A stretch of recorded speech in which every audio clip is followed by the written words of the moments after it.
viewers who are tuning in across the News Corp network, and to all the Daily Telegraph subscribers.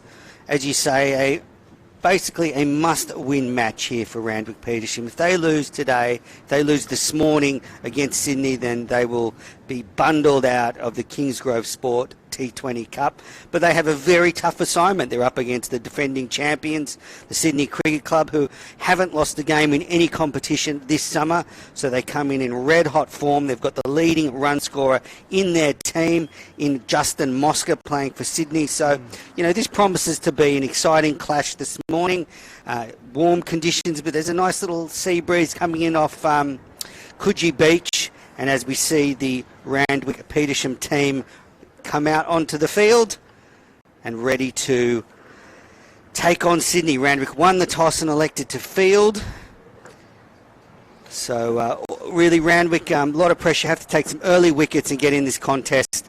And we're just seeing the umpires shoo off a few locals who are playing a bit of soccer on the side of the pitch, unaware that there's a cricket match about to start. So they've been asked to move on, and cricket will take centre stage here at Coogee, Jack. That's right. Let's run through how the two sides line up today. First, the visitors, the Sydney Cricket Club, as I've mentioned, 4 wins and a draw from their 5 games, and they line up like this. The openers, as you'll see out in the middle, Justin Mosca, the leading run scorer, as Menace touched on, and Ryan Felsh. Then Anthony Mosca is at first drop. Steve Eskenazi, Bo McClintock, Kane Anderson. Dan Smith, the former Sydney Sixers and New South Wales Blue representative, is the captain down there at number 7. Craig de Blasio, Jack Nisbet, Nick Bells, Harry Menenti, and Ben Menenti. And for the Randwick Petersham side, Will Affleck and Riley Eyre, Anthony Sams, Sean Eaton, Scott Coit, Puru Gore, Jason Ralston, Kaylin Maladay, Ryan Ninian, Jackson Eldridge, and Daya Singh, who marvellously scored a century from number 9 for Randy Peets yesterday in their first grade clash. So he'll be hoping to maybe continue that form when he gets an opportunity with the bat a little bit later on this morning. So blustery conditions here for the opening of this fixture. Yeah, and we're seeing a discussion out in the middle between the skipper and the bowler. Looks like we're going to see a spinner perhaps to open the bowling. Looks like Singh's going to open the bowling. Riley Eyre, in fact, it is, that's got the yep, ball in hand. There we go. Wind is picking up a little bit as a little bit of debris flies in front of our broadcast area here. Interesting, the keeper standing up to the stumps It's so glary to start the game, so that might give you an indication of the pitch conditions, maybe a bit slow, or Felsh will be pitching up. Yeah, Riley Eyre, more than a part-timer for this Randwick Petersham side. He's taken 4 wickets in this campaign at an average of 25, so he's been used sparingly at times during this season for Randwick Petersham, but they decided to open with him. And I guess that's one of the big things we've seen with the 2020 game winners, isn't it? Spin bowlers opening, which was considered a real no-no when you looked at the Test and ODI format previously.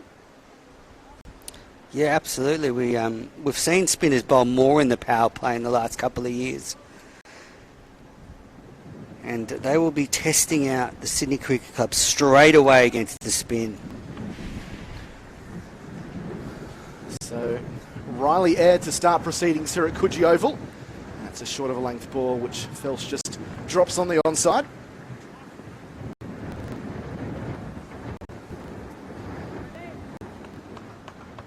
Nice breeze coming across the ground that might assist some drifts for the spinner.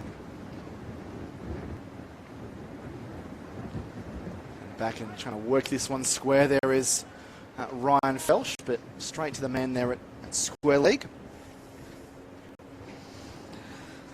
So the power play restrictions are in force. We've got a deep mid-wicket and a deep long on. And Felsh has slammed that one. It's a bit of a stumble and a dive as the throw comes in. And almost a run-out opportunity there for the home side.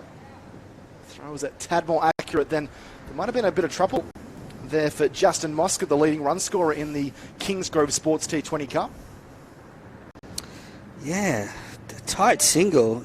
The direct hit would have definitely had Felsh run out. Now the two batters are having a chat, just getting their calling sorted out. Two big scores for Mosca so far in this Kingsgrove Sports T20 Cup. He hammered a century against St George in the first round of the season and then followed it up with a really wonderful innings of 85 against Eastern Suburbs. So he's in a rich vein of form, averaging 78. He faces up here to air, and he launches this one long and straight and 6. And lucky not to take out someone's car there. There's a few pedestrians walking past that had to take cover. And first ball that he faces, Justin Mosca shows his intent, Andrew Menzel, doesn't he? Slamming it high and straight for 6. Brilliant shot. Ball was thrown up and he hit through the line very nicely. Almost hit a BMW outside the ground.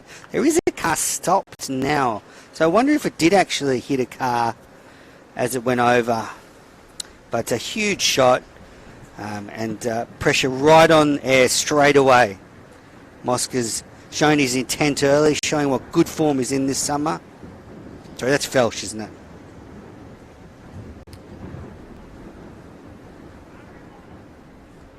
Seven taken off this first over. As Mosca waits once more, and he clubs this one. That'll be 6 more as well. This might very well hit a car. Bounces just in front of it. Well, the drivers might want to maybe just try and move down that passage of street a little bit quicker than they're going at the moment. 2 big 6s down the ground here from Justin Mosca. He goes to 12 from 2 and none for 13. The Sydney Cricket Club in fine form early doors. I think it's Felsham who hit that one, isn't it, Jack? Nah, Mosca's on strike. It's number 77. Oh, in fact, my apologies. It is Ryan Felsh that's hit those 2 6s. And we've just got the Randwick Petersham long on fielder now going to retrieve the ball. He's crossed the road. There's cars coming down the road heading towards Coogee Beach. He's crossed the road. He's now in front of an apartment block and he's just searching in this garden. Now he's going up the side of the apartment block trying to retrieve the ball. Feel sorry for him. He's the only one out there. His teammates are just staring. He's searching around. Wish I could help him, but I didn't quite see where it landed. He's not. He can't find it. Number 2, which is Gore, who's looking there, and oh, he's found it in the drain. Yeah, he's found it. It had ended up sort of near a car. So they've retrieved the ball. 2 big 6s from Felsh to start his innings. Tremendous stuff. Yeah, 2 mighty hits from Ryan Felsh, who's having a good first grade season as well. 271 runs at 67.8. Probably hasn't really got going in this T20 campaign. 100 runs coming into this innings at an average of 25 and a best of 30 off 21 in their last win against North Sydney. So he's made a great start here. He's 12. Mosca at the other end on 1 has got the best possible view of his partner really teeing off. None for 13. In comes air once more and he sweeps this one nicely, but a good piece of fielding there at square leg across from Randwick Petersham. Keep it to just a single on that occasion. Diving across on that occasion was Jackson Eldridge.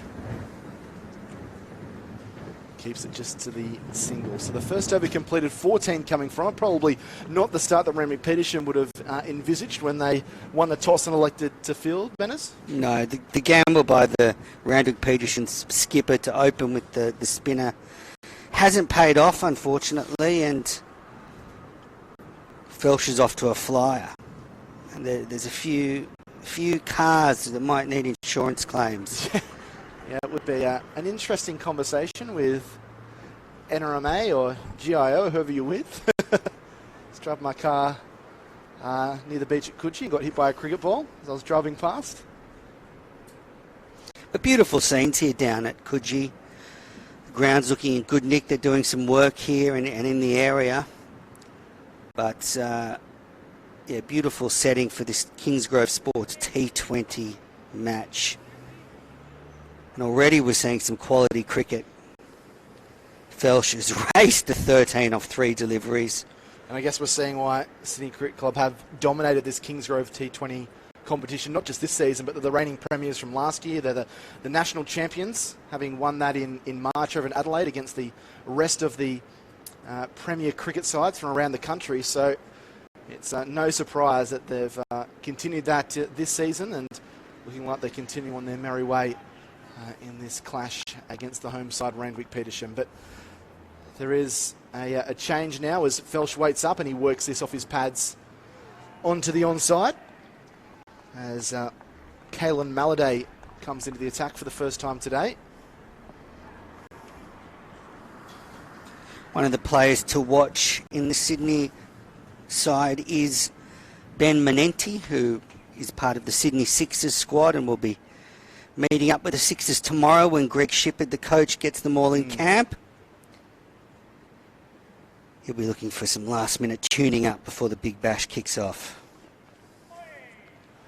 And a couple of dot balls to start here from Malladay. Well, of course, yeah, Ben Manenti, a real part of that championship-winning Sixers side from last summer. Another one of those Sydney grade players, the New South Wales Premier Cricket players that's made that next step, whether it's to first-class cricket or the BBL. Fox Cricket, of course, continuing their coverage of the BBL this summer as well. Should be an absolute cracking tournament. In comes Malladay, and this is an attempted slog down the ground by Felsh. He gets an inside edge, it races to the fence for 4, so luck favours the brave at the moment. Ryan Felsh moves along to 17, and the visitors, Sydney Cricket Club, none for 18. Yeah, Felsh is really attacking the bowlers, just tried to hit again through the line, but caught the inside edge and flew away for 4. Wasn't a bad ball at all from Kalen Malladay, who's trying to bowl as full as he can into Felsh, who's forward and punching down the ground. That's a much more convincing stroke, and he gets a single for it. And Justin Mosca gets an opportunity, having watched most of this game from the non-strikers end, getting a single, I believe, off the second ball of the innings. It's been a bit of a streak with him at the non-strikers end, but he's back up to face the music, and a positive platform being launched here by Sydney, none for 19 at the current stage.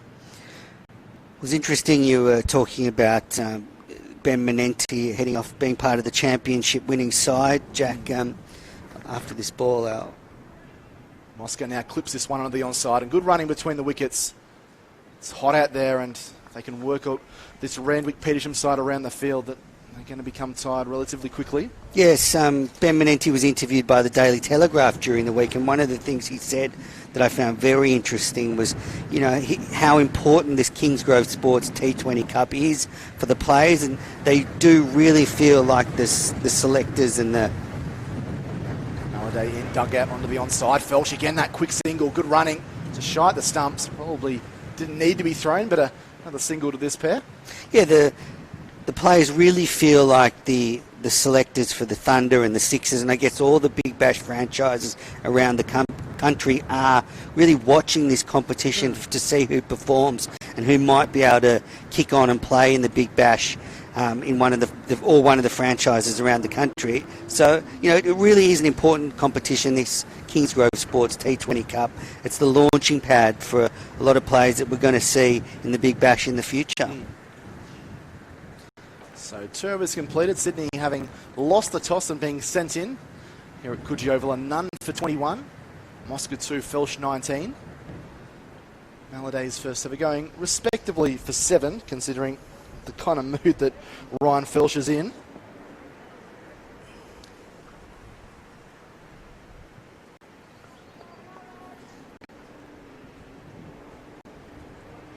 There's a change of bowler. Daya Singh coming into the attack. Centurion yesterday for Randwick Petersham, and now looking to do the damage with the ball. He's going to be coming over the wicket here to Felsh, who's back and attempting to pull that one, but beaten for pace there. A sharp first up delivery by Singh. Well, we've seen Felsh hit comfortably through the line where the ball's pitched up. Singh just testing him out there on a short one.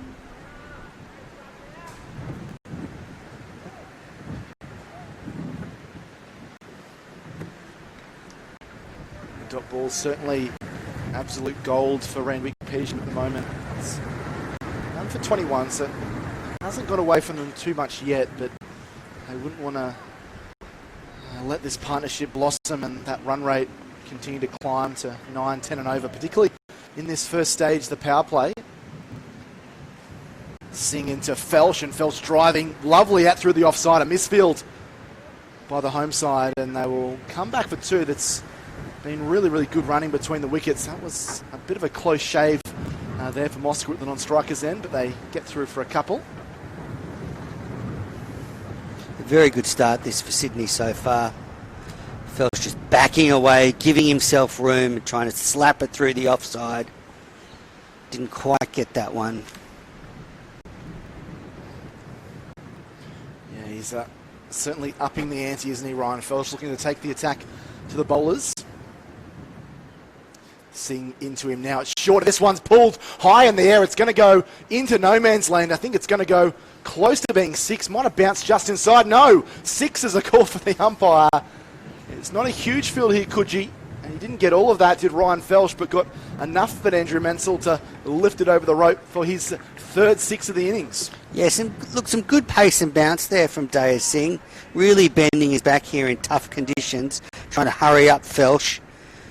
But Felsh, yeah, big top edge, flew away, landed just over the rope and bounced into the concrete. Felsh has erased to 27 from just 11 balls. What's Singh's reply? He pitches up, and this one flicked beautifully out towards deep mid-wicket.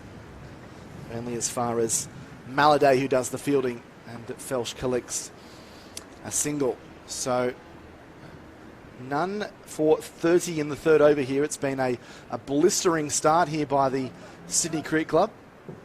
4 wins and a draw in their previous 5 fixtures. This is their final regular season game before they move themselves off into the semi-finals.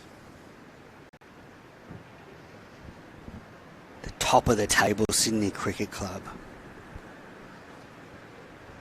Singh comes in, pitched up and worked out to the offside. There's plenty of fielders there. Mosca's still able to find the gap and pick up the single.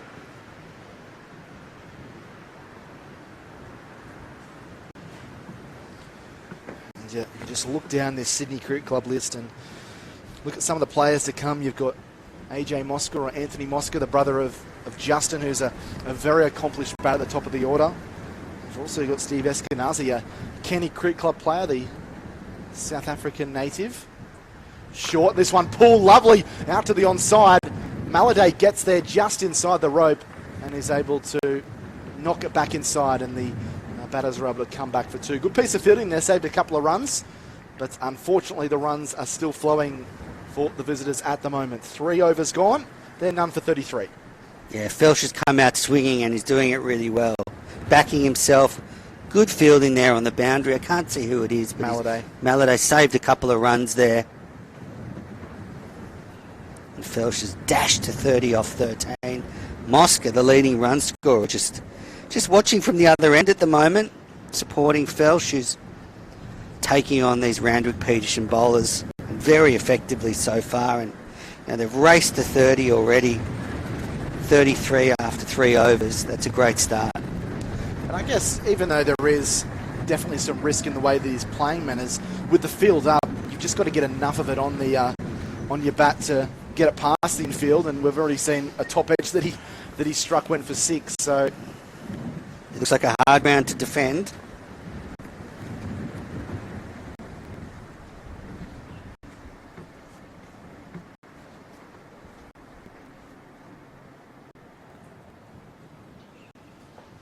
Now we're seeing a bowling change. It's going to be. Looks like it's going to be. I think Ryan Ninian looks like the man with ball in hand that's going to be brought into the attack. Third bowler used by Randwick Petersham so far this morning. Ninian comes around the wicket. And, Mosca this time not able to pierce the gap, and it's a rarity. We haven't seen that much of in the innings, a dot ball coming up. And into Mosca, who's forward and again trying to work down the ground, but a couple of good first up deliveries here with the spin of Ryan Ninian.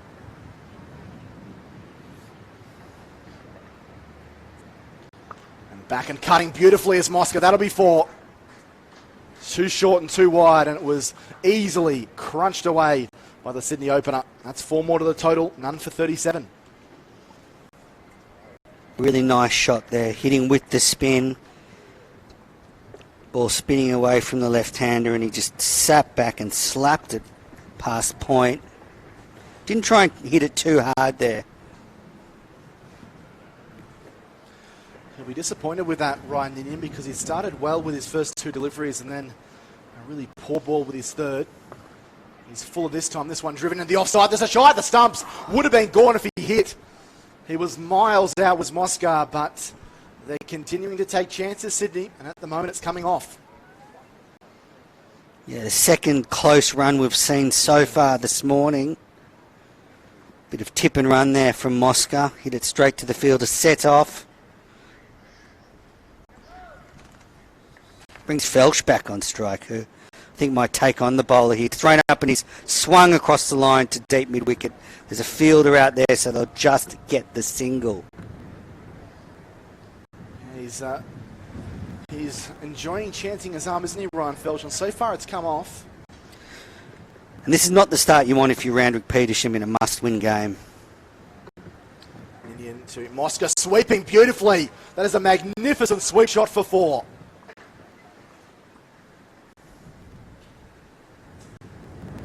Picked up the length beautifully, just swung beautifully across the line and picks up 4 more. So now Justin Mosca getting involved in the party. He gets his first boundary and 4 overs gone.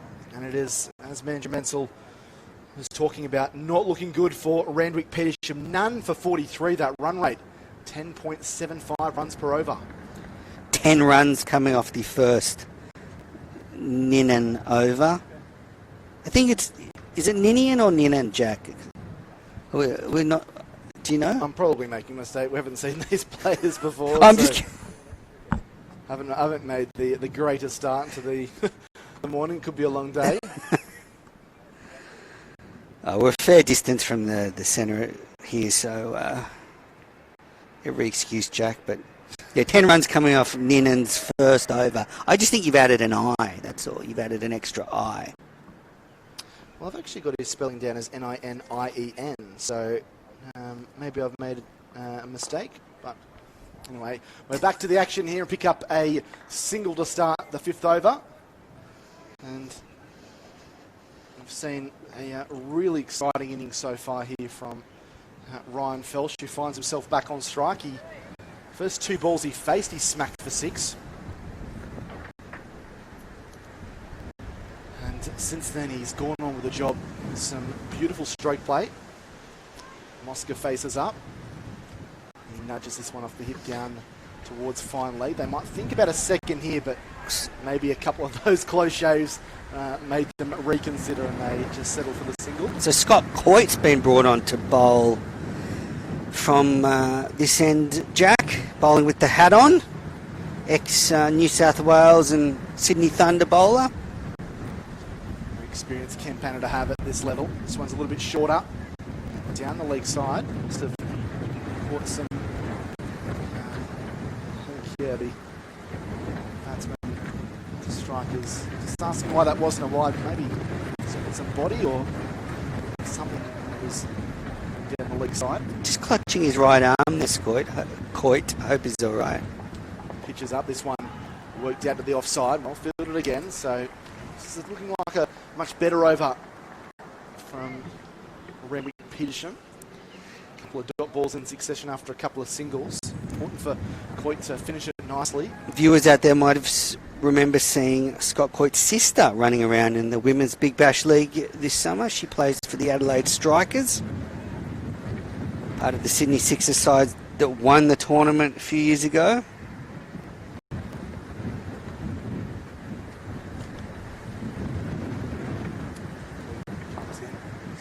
Smacked at the offside, not timed, and it's going through for the single. So he's picking up another one to his total. The job here, Scott Coyd, of varying his length and speed. A little bit hard for Felch to get under and loft the ball over the infield, as he was doing a little bit earlier. Just 3 runs off this over so far. He's managed to pull things back a little bit, Coyd. Comes into Mosca is back and beautifully flicking this one away. It's running down the hill down there. So a lovely piece of fielding down towards the boundary. Saves a couple of runs. And Mosca finishes the over with a couple. So 5 coming from that over. Much tidier one for Randwick Petersham. That'll please them. And 5 overs gone in the books. None for 48. Mosca's 15 for 12. Felch is 33 for 18. Yeah, good chase there from De Silva. Ran around from short fine leg and saved a couple. Kept it to 2.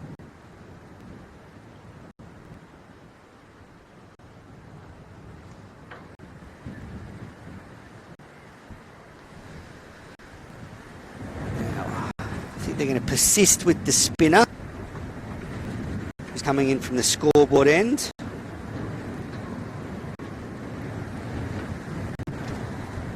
Ryan Indian to continue. He's coming around the wicket, and this ball lofted out there towards a deepish long on.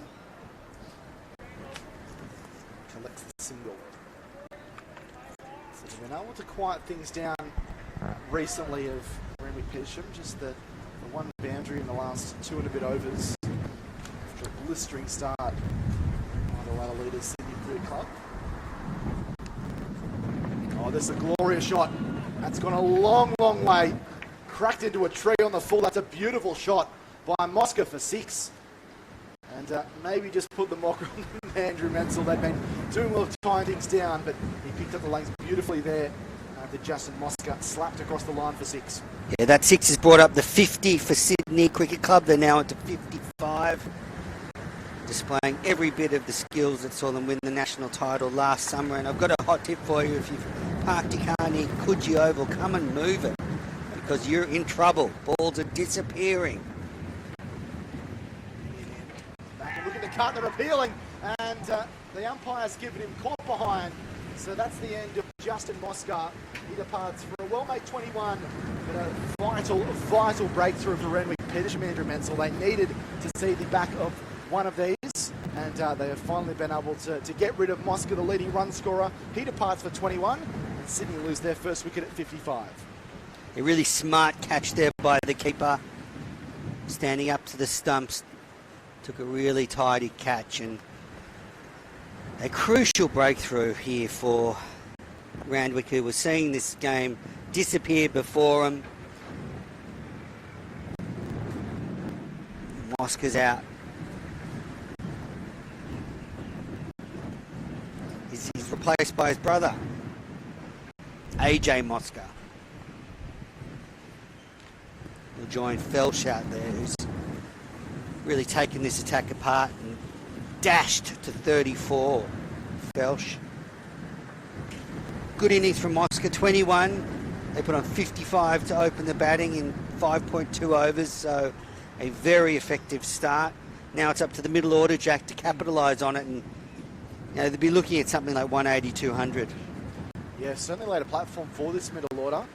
When you bat at 3, you never know what position you're going to come into. Sometimes it'll be 1 for none, 1 for 2, or at this stage 1 for 55. So a good position for Anthony AJ Mosca to walk into with, I wouldn't say Randwick Petersham on the back foot. I think that wicket has certainly given them a bit more confidence, but in a position that feel pretty comfortable, the visitors at the moment. But good bowling from Ryan Ninian, who was tidy last over, apart from that long hop that was cracked for 4 by Mosca, but he eventually got his revenge. But it'll be AJ Mosca to bowl to now. Can he send both the brothers back to the pavilion? Just a bit of a delay as Ninian settles into his run-up. Comes in now to Mosca, advances and shows his intensity early on, clipping it down to long on for the single, using the feet nicely to the spin bowler on that occasion. Yeah, lovely little bit of footwork there from Mosca on his first ball. Got to the pitch of the ball and just hit it down towards mid-on. There are 2 fielders in the deep. For Felch now, there's a deep mid-wicket and a deep long on. This is the last over of the fielding restriction, so I wonder if Felsh will be tempted to go for another big shot with the field still up, or whether he will just play it cool considering they've lost a wicket this over. The long on was moving the sight board there. Very nice of him. Faces Ninian, he's back and he's crunching this, but straight to the man. They'll come through for the single. It just rebounded off the leg there of Riley Eyre, opening batsman, and he rocks the head back on that occasion as Ryan Felsh. He struck it well enough for it to go to the fence before, but unfortunately straight to the man on that occasion. Lots of moving parts out here. There's officials and players and different things trying to move the sight screen. Ninian in and Mosca dancing down the track, but can't beat him this time, and then throw back to the stump. So a good over there for Ninian after conceding that 6. 8 come from the over, 9, pardon me, and a wicket. So at the 6 over mark, Sydney are 1 for 57. AJ Mosca is 1. The danger man's still there though. Ryan Felsh, he's 35 from 20. Yeah, it's terrific to have this match streamed on the Daily Telegraph website today, Jack. We welcome all the viewers. It's a big day of cricket. You can also watch the Australia v India One Day International exclusive to Fox Sports and KO later on today. So a festival of cricket in Sydney this weekend, with 3 big WBBL games this week and 2 internationals. It's been a wonderful week to be a cricket fan in Sydney, I have to say, Jack. And what a way to start your Sunday with a vital Kingsgrove Sports T20 Premier Cricket Clash underway here at beautiful Coogee Oval. A couple of years ago, this was where David Warner played a lot of cricket when he wasn't available to play in the higher levels. So Scott Coyd continuing. This one's short. This one's slammed. That's a big hit. Smacks into the fence on the full. Add another 6 down to Ryan Felsh's total. He looks in ominous touch. 41 from 21. And he just lifted that like he was playing beach cricket.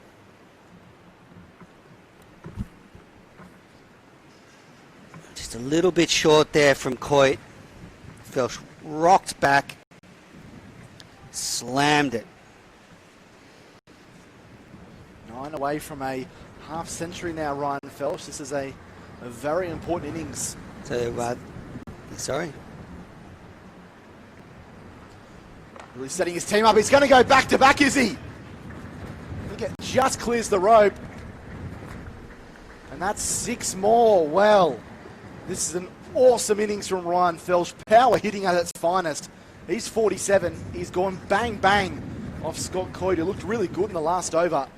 Hold some really tight line and lengths, but he's picked up 2 average balls that the veteran has bowled and cracked both of them over the fence for 6.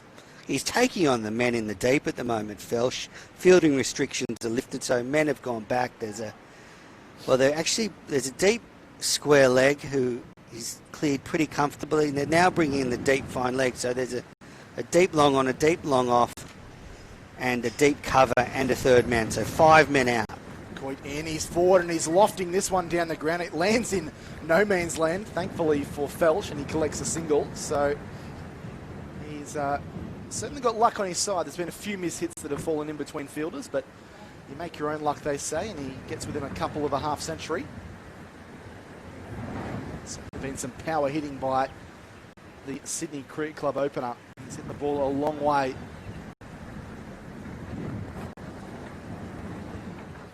AJ Mosca faces up here to Coit. He's back and just trying to guide this one down to third man. Does that beautifully. And that's probably the role of Mosca at the moment, isn't it, Menas? When you've got someone like Felsh going so well, just playing someone that can just knock the ball around, pick up the ones and get the man that they need on strike. Yeah, absolutely. One thing you don't want to do is when someone's in Felsh's form is starve them of the strike. So Mosca's played that perfectly. Felsh back on strike. He tries to slug this one away, and that will be a wide, the first of the proceedings this morning. Not what Randwick Petersham need, and I wonder if a little bit of regret might be seeping into the minds of this Randwick Petersham side, having won the toss and elected to field. Coit in and going for that big slog on the onside again is Felsh, and they will scamper through for a leg bye. Felsh 48 off 25 deliveries. Tremendous innings. Almost a strike rate of 200. Well, mirroring what we saw a little bit last week as Coit goes in, Mosca again chops that down to third man. We saw Luke Bartier take apart the Sutherland side in that match that was exclusive to Daily Telegraph subscribers. Was hitting sixes all over the ground. Well, at the end of the over, still a very tidy position, isn't it? They've found themselves in that run rate just below 11 and over. The fact they've been able to keep this run rate going for 40 plus balls shows how impressive this side is. big hot work out there for these Randwick Petersham fielders, and well, they've run into a red hot Felsh. 1 for 74 after 7 overs.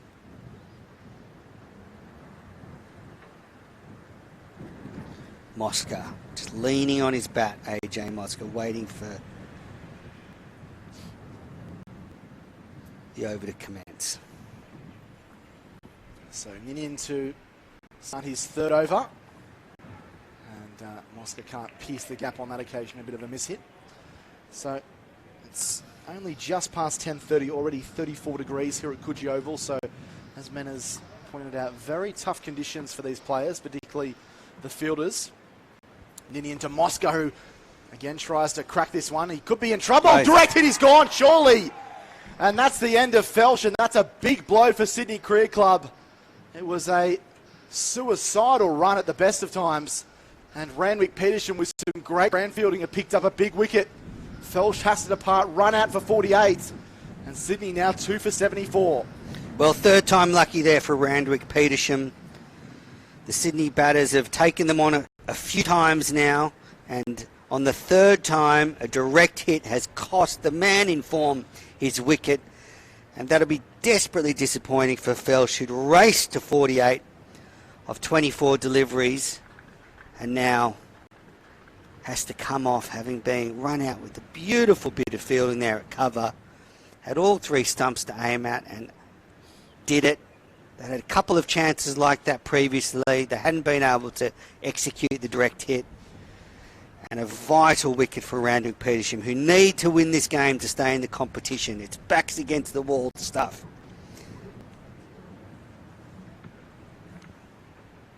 Steve Eskenazi is the new man in. A very cultured player that's played first class and T20 cricket in England, South Africa, Zimbabwe. He's travelled the globe, but he finds himself at Coogee Oval in not an uncomfortable position, but Sydney wouldn't want to lose another wicket now. All of a sudden, Randwick will have their towels up, having collected this second wicket. Ninian in, and Eskenazi just working that comfortably down to long on for the single. So you've got 2 relatively new batsmen in the crease at the moment, Menners, with Mosca having been in for a couple of overs, but definitely hasn't got going, and now Eskenazi. So Randwick will fancy their chances of maybe getting another one. And Mosca drives forcefully down to long off for a single. Yeah, we're just seeing a little period of consolidation perhaps here from Sydney, having lost a couple of quick wickets. Ninian into Eskenazi, who clips that straight back to Ninian, who's bowled well, bar a couple of loose balls. He's been pretty much on the money for his captain so far this morning. Just 2 off this over. Eskenazi again forward and just dropping that onto the onside. So that completes a very good over, a wicket and just the 2 singles coming from it. Sydney find themselves at 2 for 76 after 8, so still a very strong position at the moment. Mosca's on 4, Eskenazi is on 1, and Ninian's completed 3 overs, 1 for 21. Yeah, Jack, you were saying Eskenazi's played county cricket. How's he gone over in county cricket? Yeah, he's been a solid contributor over there in the last couple of seasons. 56 first-class matches. He's hit tick above 3,000 first-class runs at 32, so a solid contributor over there for Northamptonshire. Change of bowler as Randwick Petersham go back to pace, and it's Daya Singh who starts off with a dot ball outside the off stump. He looks to have a good technique already, you can tell. Eskenazi's a good player.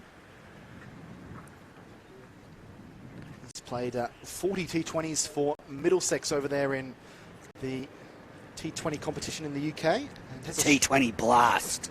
strike rate of 136.99, so that just shows you the kind of player that he is. I'm sure we'll see some of that today. Daya Singh in once more, and this ball is hammered down the ground. It's going to be both of them. Two fielders down there, and they had to travel about 10 metres. That was hit like a tracer bullet. 4 to the total, 2 for 80. That was beautifully timed. The two men in the deeper, a deep long on and a deep long off, he split them, and they had no chance. AJ Mosca, his first boundary of the day. He's closing in on 100 runs for this T20 campaign is Mosca. Probably had more success in the first grade competition this season, where he's hit phenomenal 395 runs at 98.8.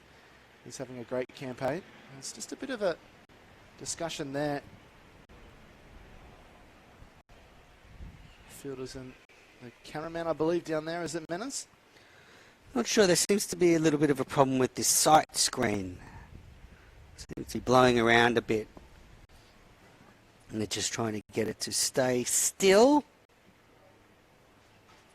Mosca did get his highest score of the T20 season in the last game for Sydney in that win against Norths. He hit 37 off 34, so we're looking to continue this the form that he's had in the first grade of the New South Wales Premier Cricket season. They look to be all fixed down there. Some running repairs. It's always the way with local cricket. And Daya Singh to continue here to Mosca, who again moves out of his crease and tries to guide this one through and past third man. If he can get it through, it's a boundary, but they do have a backward point and a gully in that region. The men back for Singh. We've got a deep cover, deep long off, deep long on, deep mid-wicket, and a deep square leg.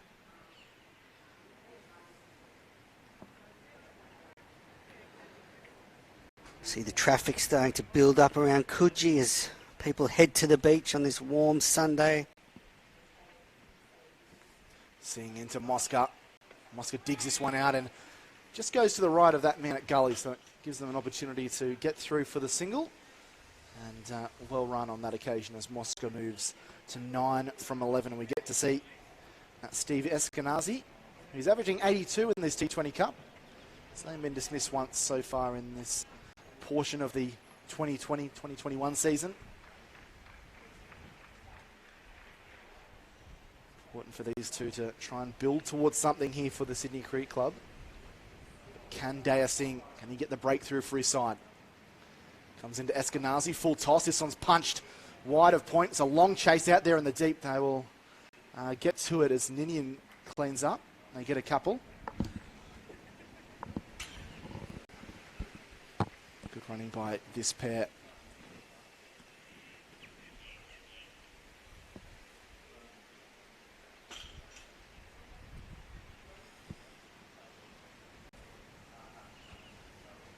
Singh has a very long run-up.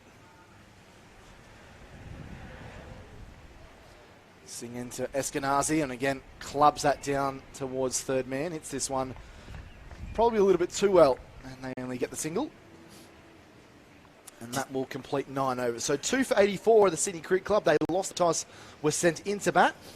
And it's Anthony Mosca on 9, Steve Eskenazi on 3. The star early on was Ryan Felsh, who made 48 from 25 with 5 sixes. Yep, unfortunately run out 2 overs ago. On the verge of a dashing half century. And that wicket has just slowed the run rate down quite a bit as these two batters try and establish themselves at the crease and get used to the pace of the wicket. Mosca's on 9, Eskenazi 4. Ninian to bowl his last over. He's got the figures of 1 for 21 off 3 overs. And the reverse sweep's pulled out. He sits it directly behind the wicketkeeper. Does Eskenazi to collect the single.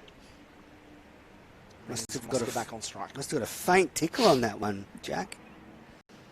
Yeah, might have even just hit the glove or high up on the bat. It seemed to just dribble away from Anthony Sams, the wicketkeeper. And this is a glorious shot. Used the feet nicely, lofts it over the fence for 6, and that has hit. I think that's hit a Subaru out there, parked on the one-way street. Thankfully, it took a bit of a bounce, but might have taken a bit of paintwork off. But regardless, it's a beautiful shot by Anthony Mosca for 6, and takes Sydney into the 90s, 2 for 91 in the 10th. Really lovely lofted off drive there from Mosca, hitting through the line. And they've got the ball back. They're just inspecting if there's any damage done to it. And Mosca using the feet nicely. He's punched this one into a gap. This is going down towards the boundary. And it's well cut off in the deep in the end. And they just collect a couple. So Mosca's starting to up the ante once more. 6 and a 2 in back-to-back deliveries as he moves to 17 off 13, 2 for 93. And then in Mosca, with a full toss, just punches it down to long off for the single.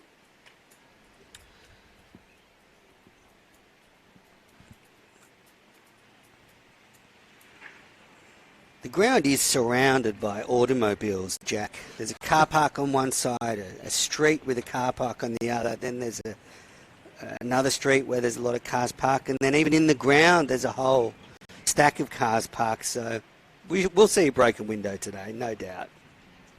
Top ball here. Yeah, well, half the season it is the home of the Randwick Rats Rugby Club. So a rugby union ball, pardon me, hitting the windshields is probably not going to cause as much damage as a cricket ball. And this is slapped across the line by Eskenazi for the single. And that will complete the over. So 10 overs gone. It's been a good 10 overs for the Sydney Cricket Club. Slowed down slightly since the loss of the second wicket, but still in a very handsome position at 2 for 95. Eskenazi is on 6. He's faced 8 deliveries. And Anthony Mosca, the first drop batsman, is 18 from 14. Yeah, Jack, with 10 overs in, it looks like a pretty good pitch to bat on, doesn't it? It does, yeah. Hard, flat, not a lot of grass. Maybe a slight bit of turn, but they're playing 2 games here on this oval today, so they would have had to, leave it not too dry. So we're seeing, a really good even covering. Is 180 the minimum that you think Sydney will be looking at this moment? That's maybe not a par. We want to at least get to that mark. I think so. When you're 95 after 10 overs. They might be looking for a bit more than that, trying to get the score up close to 200. But yeah, it looks a tough ground to defend.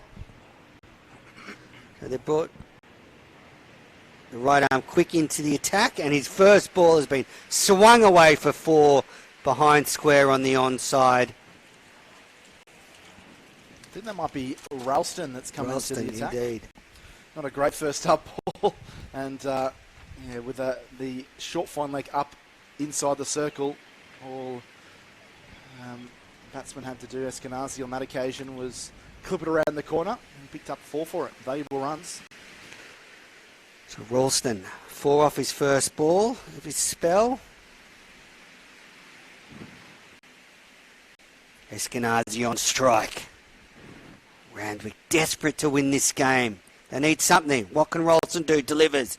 Eskenazi drives through cover. It's got under the fielder. It's racing towards the rope. The fielder's chasing. He slid and whipped it in and kept it to 2. Yeah, there's been a couple of instances today where Randwick Petersham have made a couple of fielding mistakes. Probably stuff that they would like back. Gore there, just letting that one through the mitts. Eskenazi, the tall South African, stands at the crease. He'd be used to these hot conditions, that's for sure. Maybe not so much playing in England recently. That's right. Here's Ralston. Delivers. And it's just edged, and they take a quick single. The keeper throws at the non-striker's end. They think about an overthrow, but Coit comes in, keeps it to 1.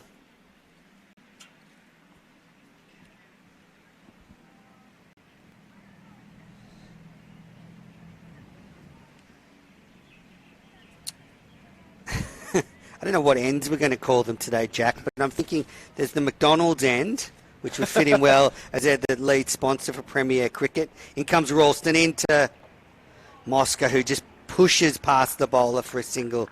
Got the scoreboard at one end. That's an easy one. My kid's favourite McDonald's at this end, so... McDonald's obviously the lead sponsor of New South Wales T20, New South Wales Premier Cricket. Kingsgrove Sports, the sponsor of this competition. Great place to get your cricket bats. Here's Ralston in again. Eskenazi waits and swings across the line to deep square leg for a single. He's looking good so far, Eskenazi. Here Mosca just doing it very easy so far. When Justin Mosca and Felsh went in pretty quick succession, Randwick Petersham might have felt that there was a way back into this game. But these two, looking very good so far. 9 runs coming off Ralston's first over. Last ball. And just nudged into mid-wicket, and they've dashed off for a single. The bowler does the fielding. And that's the end of Ralston's first over. 10 runs coming off it. Yeah, well, they're continuing along their merry way, aren't they, the Sydney side? Usually see a little bit of a dip in the run rate once the fielders can go back outside the circle after the power play, but it's been a pretty consistent run rate for most of the part. That run rate's still healthy at 9.5 and over. And Mosca and Eskenazi looking like they're getting settled as well, man. So you can pick up a boundary or a big hit for a 6 once every couple of overs, as well as still picking up those 1s and 2s. It's going to keep their head well and truly above water and keep that run rate up and give you an opportunity in those last 3 or 4 overs to really go gangbusters and maybe go at 11 or 12 and over if you've got wickets in the shed, which I guess is the advantage that the visitors have at the moment. Yeah, certainly is, Jack, and Dan Smith still to come out there. He hasn't still in the batted sheds. This T20 tournament, you know, that's how good the top order of Sydney has been. He hasn't got an opportunity. We know from his time with the Sixers and New South Wales playing in the 2020 competition that he's a big hitter. He can hit it a long way. He'd be a handy player to come in. Now, Ayres coming on for his second over. His first over went for 14. He opened the bowling, the left arm spinner. So he'll be looking to keep things a little bit quieter than that first over when Felsh put him over the fence for 2 big sixes. Ayre in from the scoreboard end. Tosses it up and down leg side for a wide. Yeah, well, he looked good the first 2 or 3 balls, but then unfortunately Ryan Welsh decided to go downtown on him. Ayre coming around the wicket, trying to angle it into the right-hander and turn it away. In again, and Mosca just pushes into the gap at mid-wicket. Now, amble through for a single. Well, this would be a relief for Ayre not to see the ball disappear back over his head. Eskenazi on strike. Will he take on the spinner? Will he eye up that short, straight boundary? Ayre in. Bit of a hop to start. Skips in. Throws it up and caught Eskenazi on the pad. There's a big appeal. Looked too high from where I'm sitting. But the first real appeal we've seen today almost, Jack. Yeah, there was a bit going on there. He kind of got himself in a bit of a bother, Eskenazi. Almost got run out by Anthony Sams as well. So, and again, Aaron Eskenazi down the pitch, hitting beautifully over cover. And that's 6 more, straight into the car park. A lovely lofted cover drive from Eskenazi, showing every bit of class there, getting to the pitch and executing perfectly. And that's one of the hardest shots to play. If you speak to any professional player, that inside-out cover drive is incredibly difficult to play, but he's struck that beautifully, and he's looking like he's in a really good touch out in the middle. Air in around the wicket. Tosses up and it's just pushed into the mid-wicket area for a single.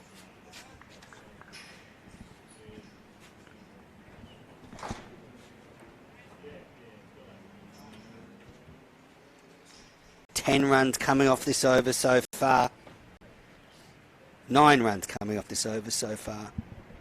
One delivery to come. He's there. Skips in again. Got a little hop to start. Bit quicker that one, and Mosca pushes to mid-wicket. They take off. The fielder shies at the stumps. But Eskenazi safe. And that is the end of Air's second over. The figures of none for 24 off 2 overs. And Sydney are 2 for 115 after 12 overs. Yeah, well, they're doing it easy because they're not trying to hit every single ball out of the park. When the bad ball's there, Menez are obviously discarding it and being able to find the gap, but been picking up these 1s and 2s, running really well between the wickets, which is really important. So they're picking up probably 6 or 7 and over if they don't get that big shot, and if they are able to hit a boundary or clear the fence, they're getting 11 or 12. So it's looking really comfortable for them at the moment. Mosca and Eskenazi looking like they're in an ominous mood, so it's all looking good for Sydney, whereas for Randwick Petersham, they need to try and get a breakthrough, whether it's a run out or try and create a bit of doubt in the batsman's mind to get them to miscue a shot. They need to find something because it's looking all a little bit too easy for the visitors at the moment. Yeah, you're right. And Sydney look like a team that knows how to play this game, don't they, Jack? They look very organised. They've got their tactics nailed down. Everyone knows their roles. And they're performing excellently so far. And there's Ralston. Knows how to change.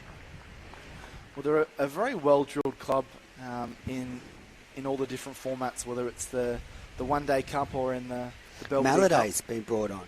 The first grade competition. But T20 has certainly been their specialist topic, I guess you could say. But they've had a lot of success on the last couple of years. Even when they haven't won it, they've made it to the preliminary finals or the final. So they're a very successful club. Malladay in, delivers, and that's whipped away on the onside. And good fielding, and they'll just keep it to 1.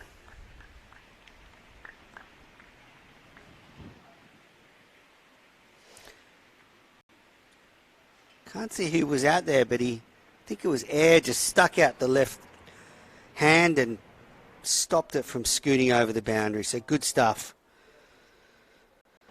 Malladay will be happy with that.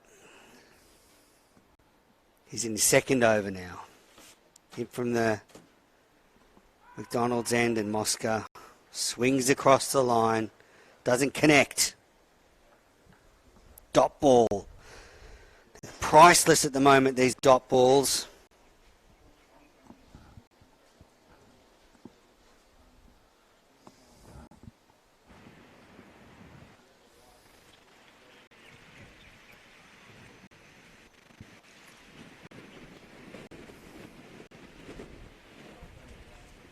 Just having a chat, moving the field. Singh just pushing back third man to the boundary. So there's a deep third man, a deep cover, deep long off, deep long on, and a deep mid-wicket.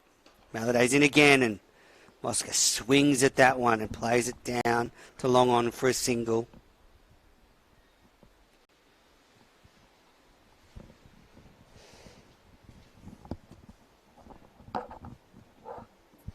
Even the shots that don't go to the rope men, as they're powerfully struck. Just picking up the field on that occasion, but yeah, they're looking really good, this pair. Really good partnership at this stage of the innings. Eskenazi, 22 not out of 16 deliveries. Wait, and that's going to be a wide, I feel. Yes, it is. Malladay tried to push him back with the short ball, but it was way too short and went over the very tall batter's head.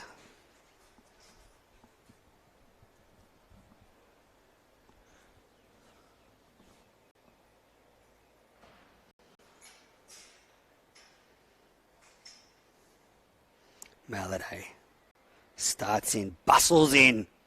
delivers, and Eskenazi slashing at that one, and that's going to race away for 4 behind point on the offside. A lofted square drive from the tall right-handed batter, and looks good. Got a bit of Kevin Peterson about him. Yeah, just too much width there from Maladay. You can't really afford to do that. As Randwick Petersham been under all sorts of pressure so far in this innings, and obviously you can't have fielders everywhere, but 2 full and 2 wide outside that off stump. It was easy for Eskenazi to free the arms, and he cashes in with 4 more. Maladay in again, and Eskenazi sweeping this time, but not getting that one, and it's bouncing out to deep mid-wicket. And they just trot through for a single.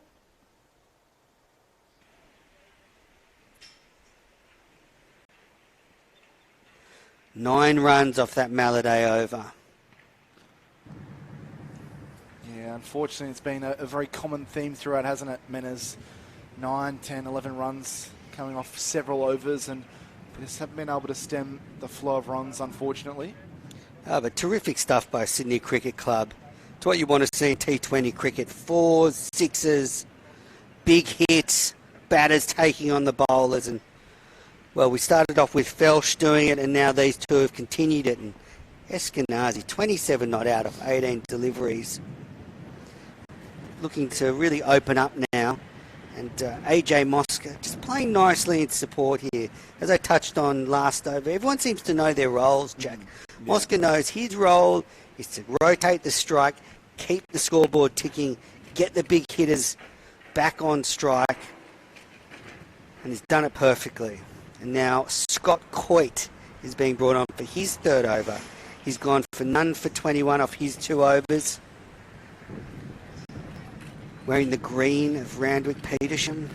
The viewers out there might remember him wearing the green of the Sydney Thunder. Going back a few years now. Here he is. First ball from the scoreboard end. Delivers, and Eskenazi slaps down on that, gets the top edge, and that flew away to gully.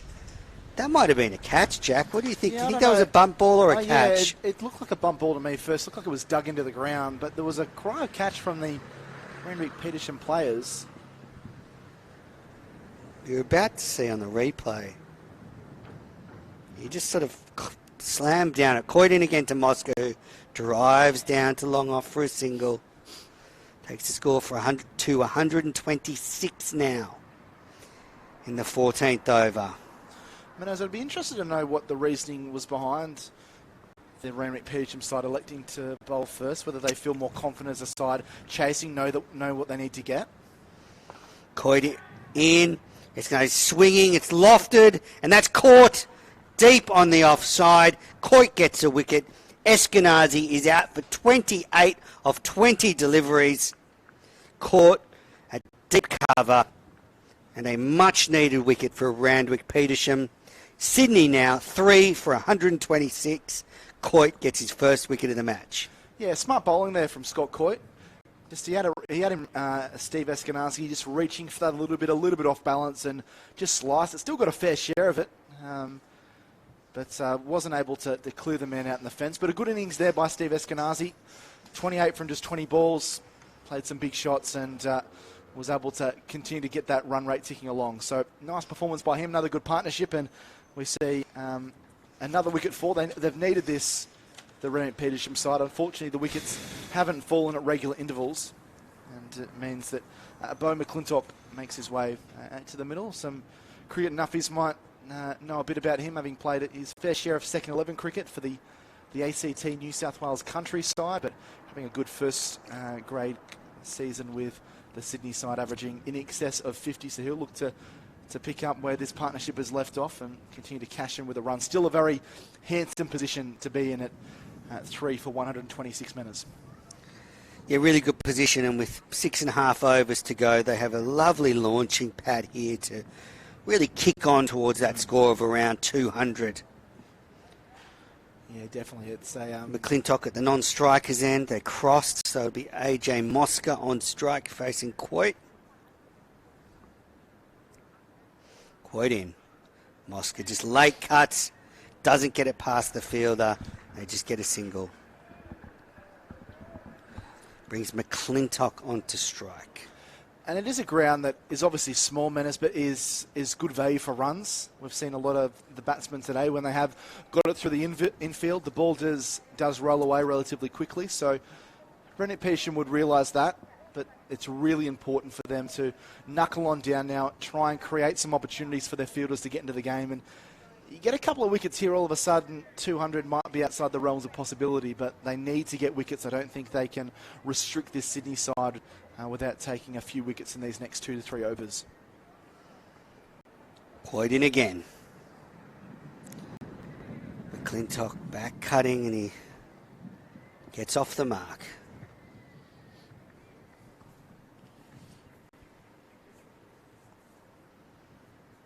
Of course, a couple of years ago, Randwick Petersham had a guy by the name of Daniel Sams running around for them in this T20 Cup competition, but obviously a real star, first with the Sydney Sixers and now the Sydney Thunder. And Australia. He's in the Australian squad at the moment. Which is fantastic. It just shows the hard work, commitment these guys do down at this grade level, and that nothing is outside the realms of possibility. He's been a real star. He played a handful of games for New South Wales in the 50-over competition as well, so he's really thrown his name up in lights. And I think he was over in the IPL as well, if I'm not mistaken, Menace. That's right, he was playing for the Delhi Capitals, Ricky Ponting's team in the IPL. Played a couple of games, I think 2 or 3 games for Delhi. So had that wonderful experience of playing in the premier T20 competition in the world. The score here, 3 for 128 after 14 overs. And welcome to all the Daily Telegraph viewers if you're watching. Yeah, and it just shows what a launching pad this competition is, Jack, for higher honours.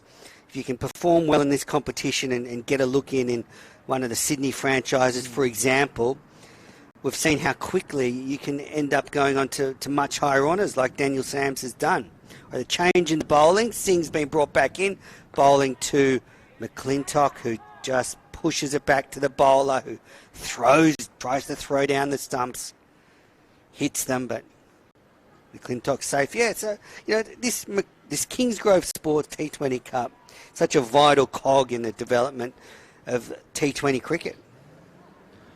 Yeah, that's exactly right. Great opportunity for these players that know if they're a batsman, if they get a couple of big scores or have a good season, that doors always ajar. Lots of big squads with these T20 sides. McClintock waits, Singh delivers, he slashes at that one to deep cover for a single.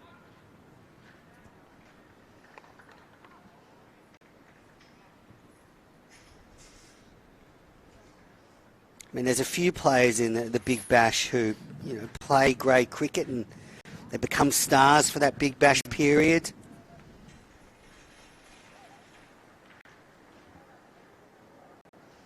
So that's the carrot for one of these players today, really.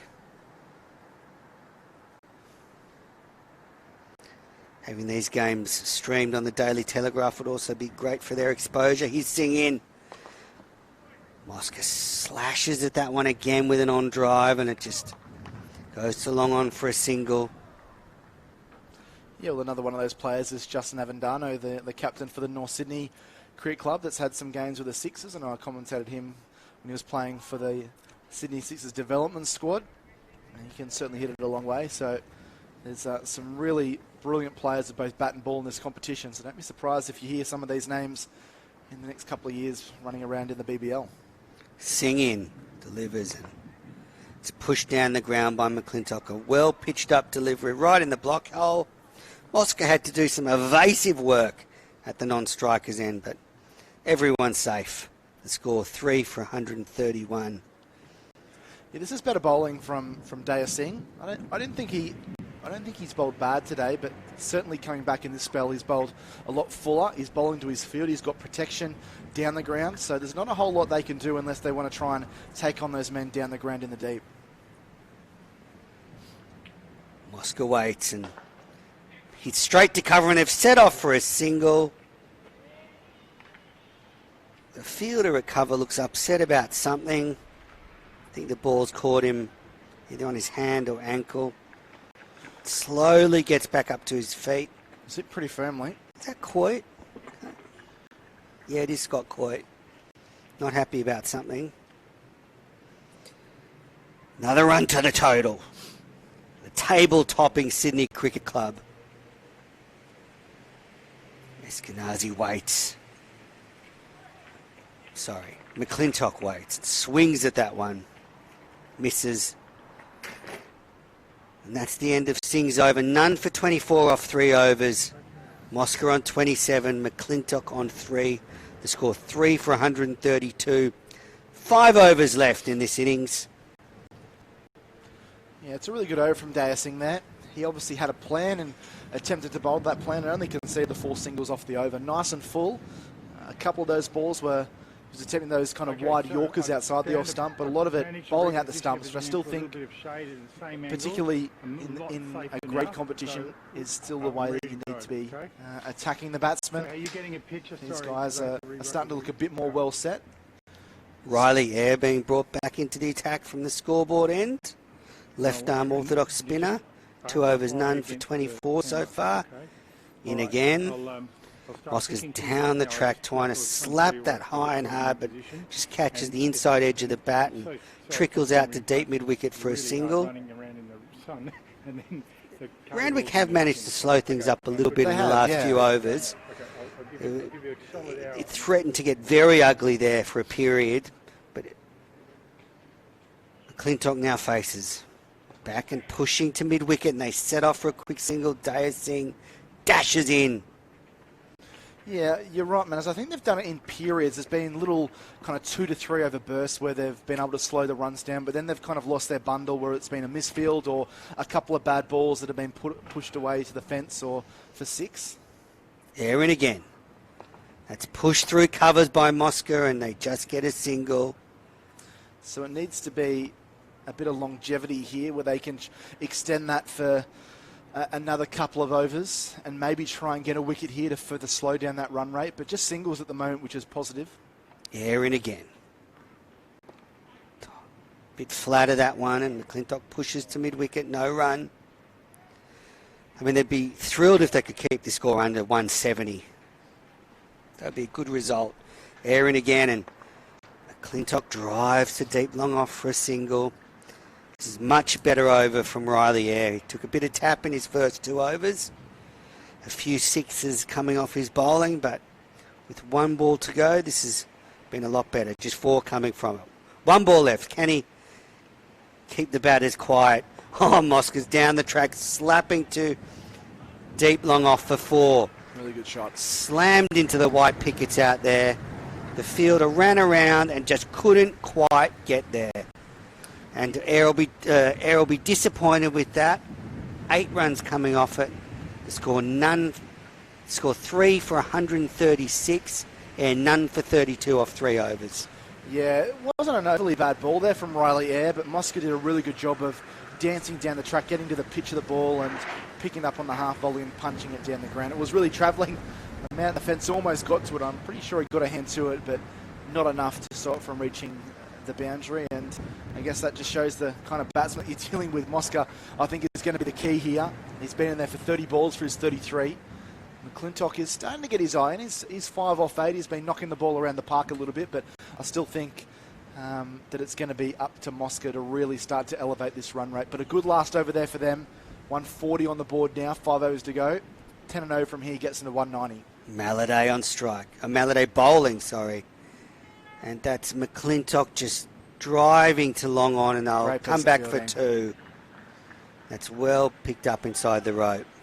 Yeah, I think that might be Ryan Ninian out there. Really good slide and dive. That ball was really travelling, and a couple of these good fielding moments that save 1 or 2 runs here could be the difference between losing by 5 or 10 or getting home and keeping their season alive. So this is really important. It's been a good performance here by the Randwick Petersham boys out in the deep.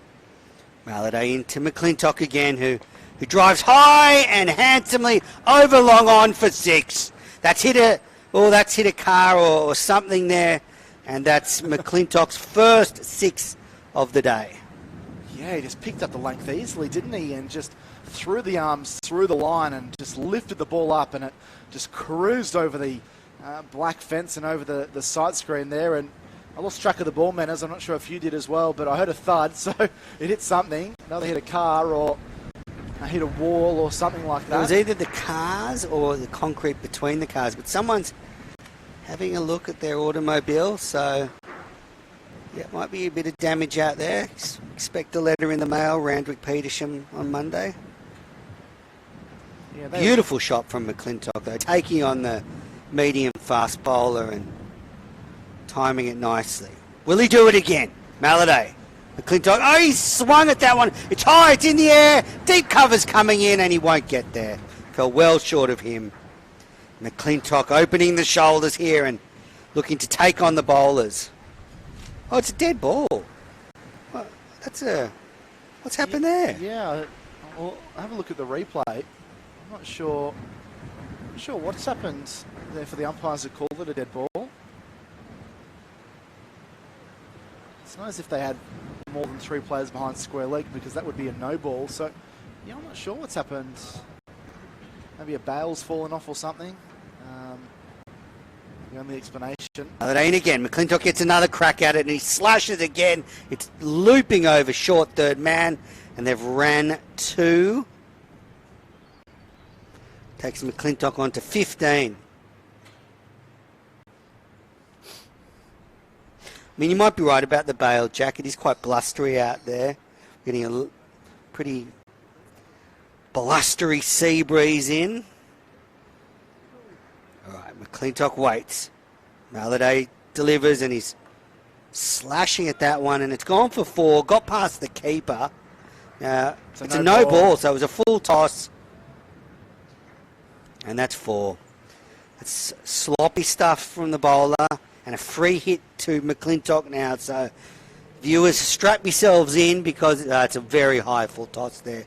And yeah, I was about to say, Menas, that Randwick Petersham can probably feel this game slipping away from them a touch at the moment. And yeah, obviously conceding a boundary and well above his waist. The no ball, and now a free hit as well. Well past the 150 mark now as well. So this is getting ugly, really ugly. McClintock's on 19. Free hit. Don't look away. This could go anywhere. Maladay in.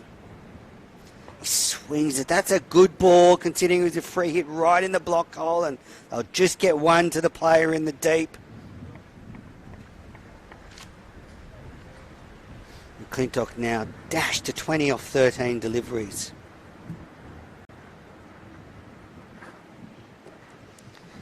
AJ Mosca, the diminutive right-hander's back on strike. He's held this innings together.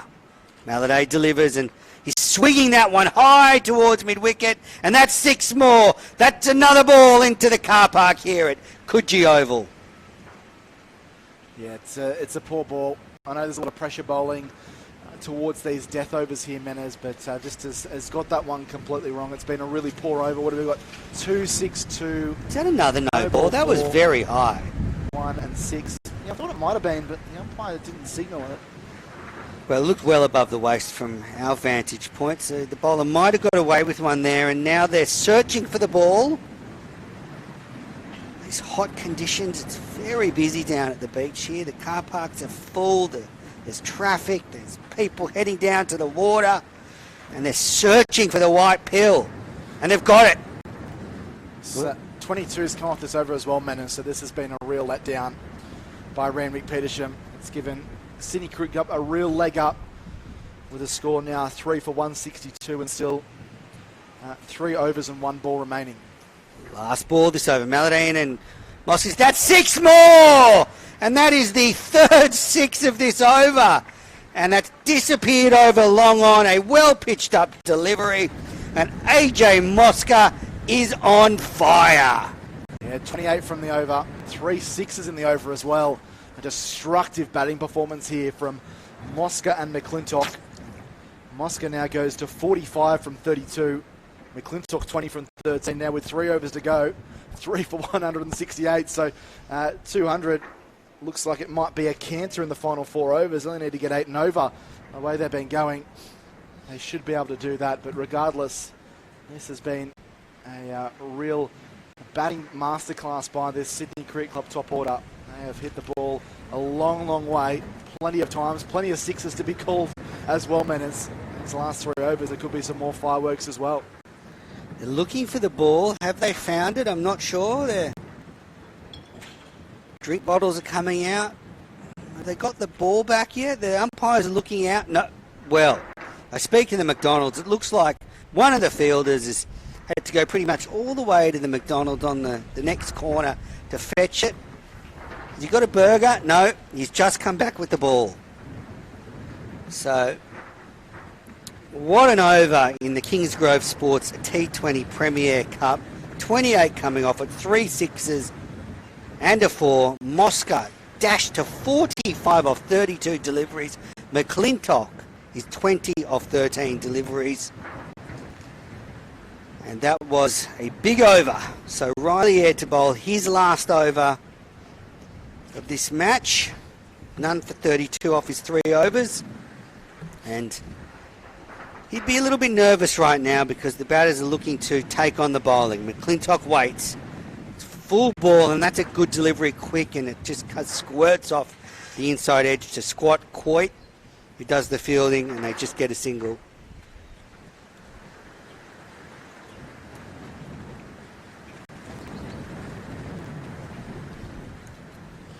What are they going to be happy with here, Menas? What score are they aiming for? Oscar waits and he's stroking that to deep long off. The man comes around and keep it to 1.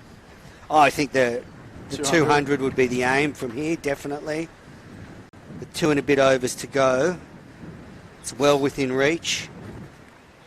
And it'll be a very tough chase for Randwick Petersham when they come out to bat. Air and Singh having a chat. Singh's had a tough job as captain today. A lot to think about. Aaron again. And that's swept by McClintock, and that's going away for 4. 4 runs. Yeah, stylish shot there from Bo McClintock. Just picked up the line outside that leg stump and just beautifully swept it around the corner. He's now 25 off 15 deliveries. Air bowling around the wicket, angling in, and that was too wide. McClintock just hitting with the angle. He's looked better and better as his innings has gone along. McClintock now 25 off 15. Air in, and he just pushes into the vacant offside region, and they're 2. They're taking 2. Good stuff. Good running. Yeah, that was really smartly played there by McClintock. He just dropped it into the gap knowing that the man in the deep had a fair bit of ground to cover, and they were able to scamper through for the 2 pretty comfortably in the end. So good piece of running. Riley Air, 2 overs, 2 balls left in his spell, none for 40 he's conceded. Mosca's back cutting, but he doesn't get it, and backward point does the fielding. 36 degrees out in the middle there today, so tough work for the fielders. Last ball of Air's spell. Mosca hits to cover, no run. And Air will breathe a sigh of relief as he got away with those last 2 and just conceded 8 off his final over. None for 40 off 4 overs. And with 2 overs to go, Sydney 3 for 176. Yeah, this has been a supreme batting performance, Menas. Everyone's contributed, and now this partnership has really upped the ante when they've needed to. Bo McClintock's come in and done a really good job as well. After knocking the ball around the park and getting his eye in, he's played a couple of really nice shots down the ground. But with 2 overs remaining, 24 to get up to that 200 mark, that's what the aim is going to be for the visitors. Let's see if they can do it.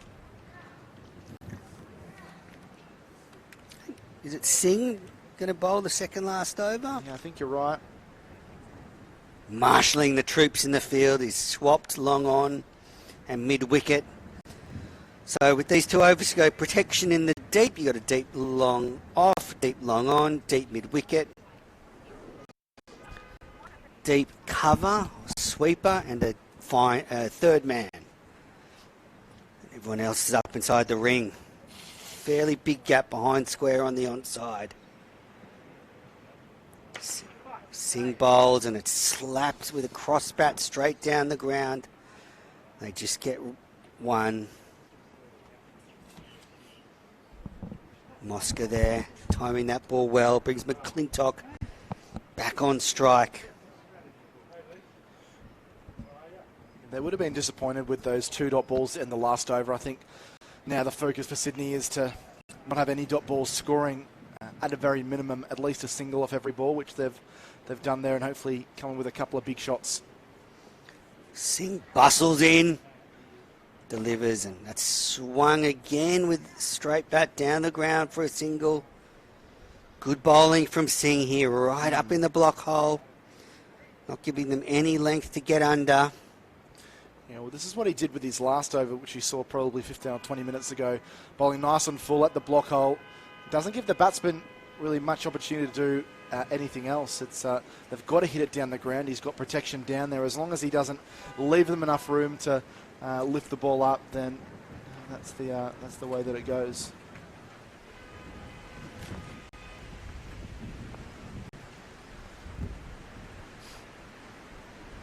Singh bustles in again, delivers, and that's swung away to long on for a single. Mosca trots to the non-striker's end. The hot work out there for the batters, and you put those helmets on in these hot conditions, it can warm up in there. As a bus goes past. Oh, we've got a flying K on the field. Oh, we do. We've got a. Oh, and that's going to go for 4. Now I'm just waiting for the umpire. Single 4 runs. So It's got something on it. McClintock's got a little bit of wood on it there and just paddled it around the corner. Fine legs up in the circle, and that's 4. Yeah, and that's what we see in this format, don't we, Manners? I guess the genius of some of these batsmen as well, just to shuffle across. He'd been bowling well, Daya Singh there, and probably wasn't too much wrong with the ball, but just really smart cricket there from McClintock. He goes to 32 off 20. Mosca's just 2 runs short of a half century. Will we see some more invention from McClintock here? Singh runs in, bowls and swung away hard and straight. One bounce to long on.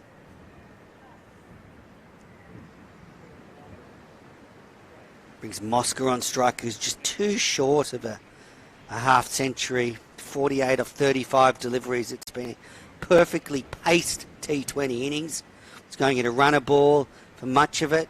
Just playing himself in, playing good partnership cricket, and then has accelerated in these last few overs and taken apart this Randwick Petersham attack.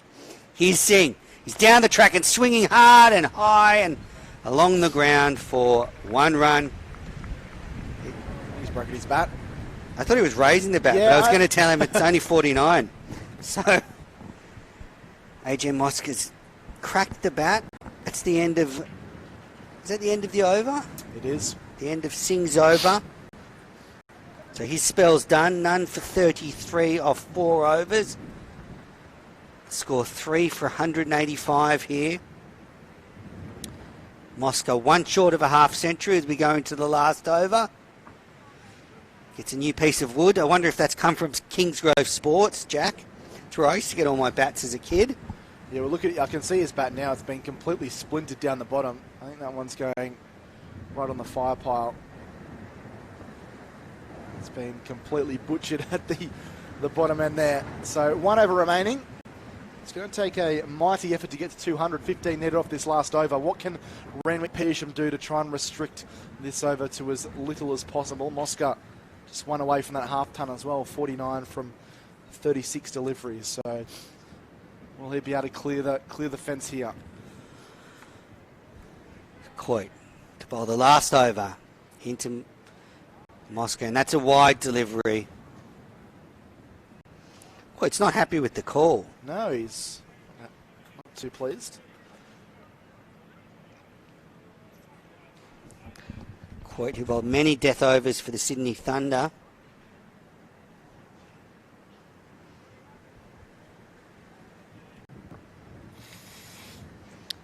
So 3 for 186 with 6 deliveries left.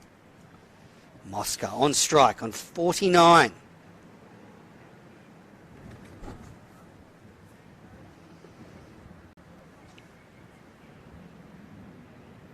Coit waits for the umpire. Ambles in off a short run, and it's slow ball hit down the ground for 4, and that is Mosca's half century. AJ Mosca goes along to 53 here off 37 deliveries. Well played. Yeah, really good innings. He's anchored this middle order knock for pretty much this whole second half of the innings. And as you mentioned, man, it's going about a run and ball, but he's been able to up the ante when he's needed to. That's a well-deserved half century, along with the innings of opener Ryan Felsch. They've really laid the platform for this big score here this morning. Nice shot too to bring it up, hitting straight through the line, straight past the bowler. And he's done it again, hit towards long on. The man's getting back, and it's over his head for 6. Coit dispatched over long on's head. And Mosca, 4 and now 6. He goes along to 59 of 38 deliveries. And the score 3 for 196. Yeah, just had enough on that just to get it over the fielder out there in the deep. It was, I wouldn't say a defensive push, but he didn't have a great follow through, just timed it beautifully. And he's really made his mind up. We've had 11 of just these first 2 deliveries now with the wide included. Coit now moving his field. He's moving backwards square leg to a much squarer position. Around now just sort of on square leg. Coit in again. Mosca tries to paddle that over the keeper. Shorter ball, good variation in length from Coit. And doesn't get a bat on it. And now he's coming to have a chat with the keeper. Or is he having a chat with the batter? Oh, there's a bit going on out there. A few words between the batter and the bowler there. Not quite sure what's going on. The umpires walk down the pitch. And this clash has got fiery. Well, what is going on here? Bit of frustration's been let out, no doubt, by both sides. This Randwick Petersham side's been out in the field for in excess of an hour. Pretty tough conditions. Coit in again, and he's bowled him. Mosca is out. Out for a well-made 59. Coit gets his man. And, well, very heated contest between these two fierce competitors. Just shows how important this Kingsgrove Sports T20 Cup is. Mosca out. Beautifully played, 59. Well played. AJ Mosca. Yeah, really good innings there. You have to go for it in the final over, so no complaints from his teammates there, going for the big hoik on the onside, but good delivery by Scott Coit there, nice and full. Brings Ben Menenti into the innings, but into the crease. But really good innings there from Mosca. Gets a polite round of applause from his teammates, and he's put his side in a really good position here on this Sunday morning. Ben Menenti strides to the crease. Spoke to the Daily Telegraph during the week and said he's been working on his fitness and lost about 10 kilos in the off-season, so he's a much more svelte version of the player you saw running around in the Big Bash last year. Svelte, that's a nice word in the vocabulary, manners. I haven't heard that one before. He's You're always trying to educate us, aren't you? He's lost a bit of weight. He apparently started a running competition with Harry, his brother. All right, he's facing his Coit, 2 balls left in the innings, and he swings away for 4 behind square leg on the onside. That'll be the 200 as well. 4 for 200 with 1 ball left in the innings. Terrific performance here by the defending champions.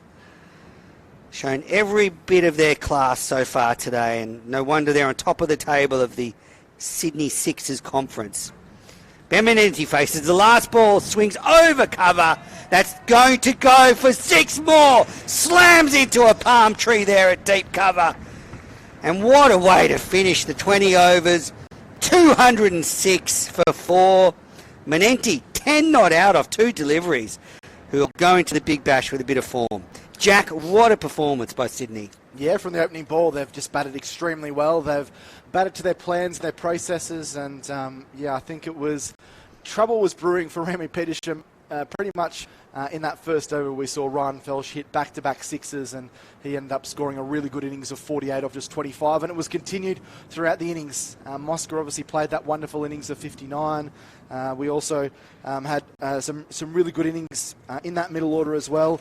Steve Eskenazi played a really handy knock of 28, but they were just able to regularly score, regularly find the gaps, and unfortunately Randwick Petersham will be disappointed with that bowling effort because they never really got their line and lengths right, and it's going to be the ultimate task ahead of them now to chase down 207 at more than 10 runs and over. It's going to be very, very tough, but they've got the big hitters in the side to do it, so it's going to be a really interesting run chase coming up. Yeah, and a vital run chase, must win for Randwick Petersham to stay in this competition. So don't go anywhere. We're going to take a quick break, and then we'll be back to see if Randwick Petersham can challenge this total and chase down 207. We are in for an exciting second innings.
taking apart this Randwick Petersham attack.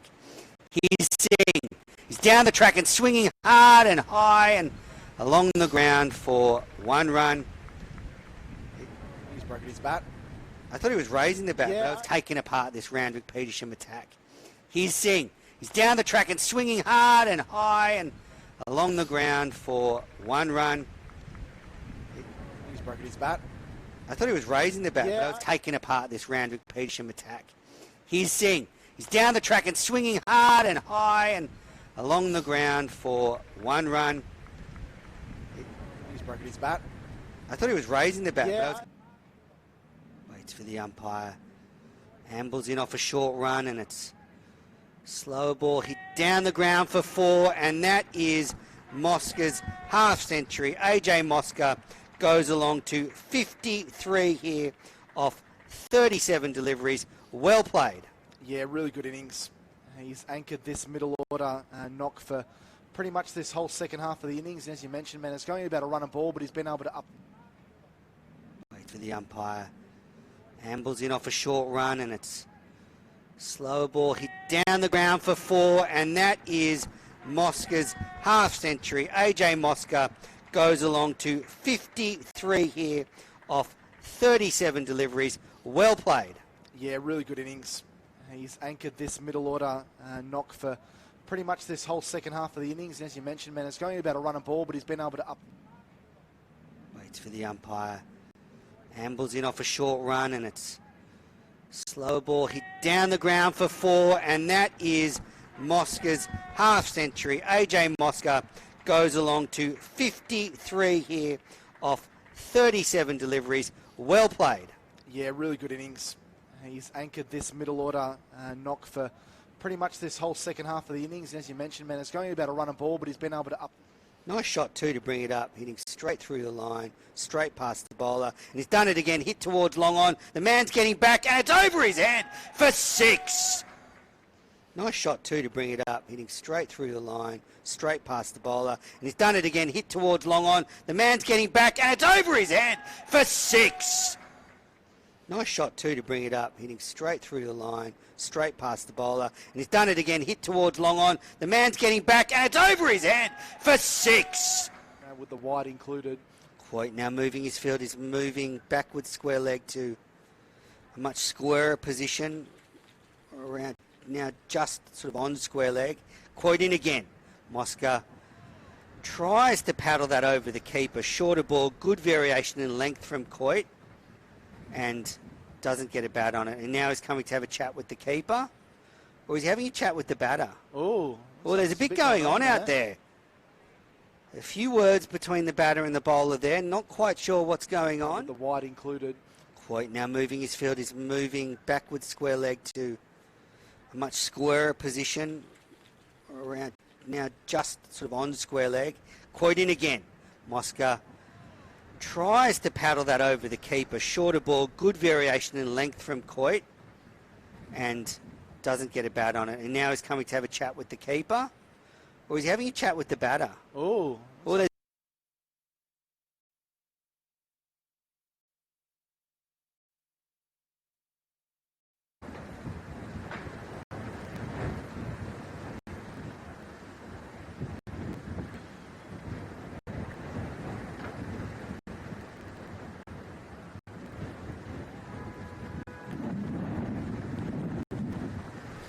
just don't. Good morning, everybody, and welcome back to Coogee Oval for this Kingsgrove Sports T20 Cup clash.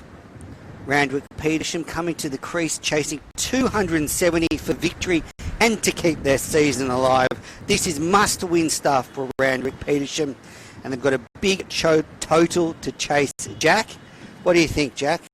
Yeah, it's really going to depend on the start here for the home side. Randwick Petersham, they didn't bowl well. They didn't field overly well either, so they're going to have to get their bats to do the talking. They've certainly got some talent, though. Will Affleck at the top of the order, and Sean Eaton can hit them with the best of them. And then, of course, they've got their wicketkeeper batsman, Anthony Sams, who was a noted big hitter down here at Coogie's. Had his fair share of big knocks down here. So the start's going to be imperative for them. They lose a couple of wickets early in these first 5 overs, and then I think they might be toast. But they can get get the scoreboard rolling and get a few 4s and 6s in this power play. They might be in with half a chance. So Affleck facing the first ball. Nisbet in. Delivers and good pace and carry, and he just lets it go through to the keeper.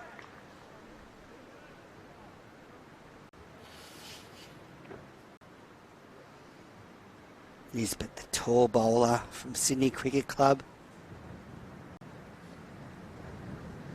Sydney, the defending champions in this competition, top of the table.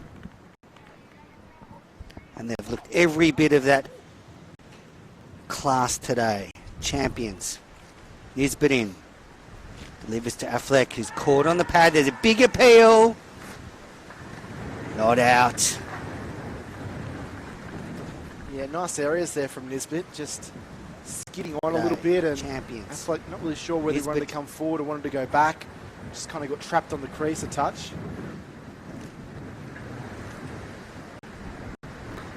Breeze is really picking up here at Coogee off the ocean. Very blustery conditions coming across the ground from the ocean. Certainly might help the spinners a bit later on. Ben Manenti might be able to get a nice bit of drift. Here's Nisbet in. And Flex hitting through the line high and over long on. They've run two. Not going to make it to the boundary. And Randwick are off the mark. Randwick Petersham off the mark in pursuit of 207. They are none for 2.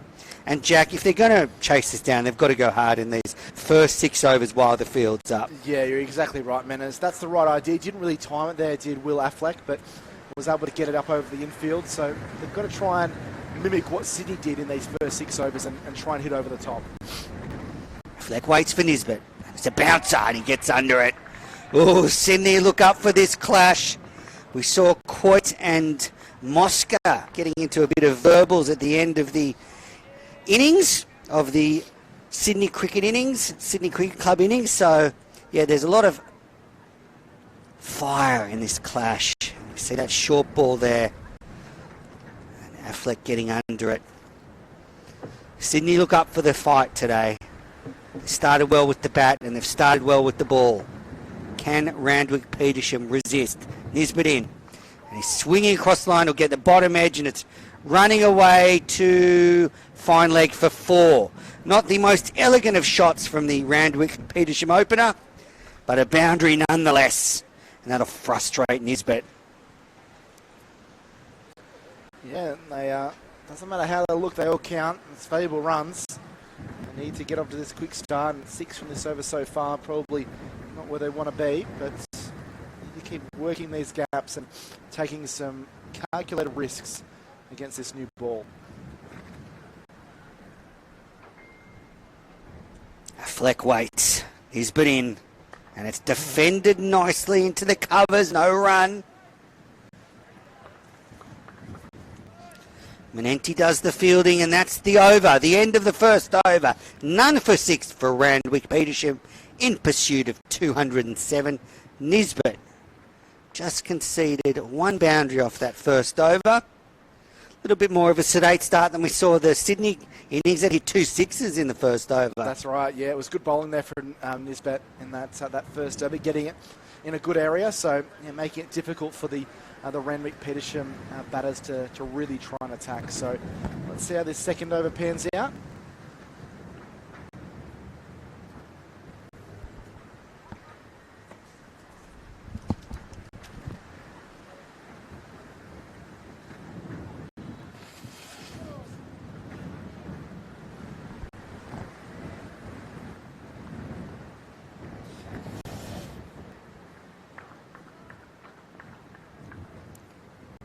Craig de Blasio to open the bowling from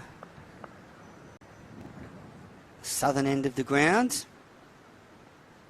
In his left arm spinners, tosses it up, and that's struck through covers nicely. And that is 4 runs. Eaton off the mark with a boundary. Yeah, really good shot there. From Sean Eaton, just got to the pitch of the ball nicely and just smacked it through the offside. A little bit over pitch first up there. from the bowler Craig de Blasio. Bit of a loosener, but 4 very valuable runs to the home side. De Blasio in again. Quick and flat, and that's swung down the ground. The long on scampers around, fires it in, and just one run to Eaton. That'll bring a Fleck back on strike. The left-hander facing the left arm spinner. He's bowling from the southern end of the ground here at beautiful Coogee Oval. De Blasio strolls in, quick and flat, and that's defended back down the pitch. This Sydney team looks sharp in the field already, don't they, Jack? Yeah, they do. They're certainly up for this contest and bowling a pretty good line and length as well. De Blasio in again, bowling around the wicket. It's pushed into the onside. No run.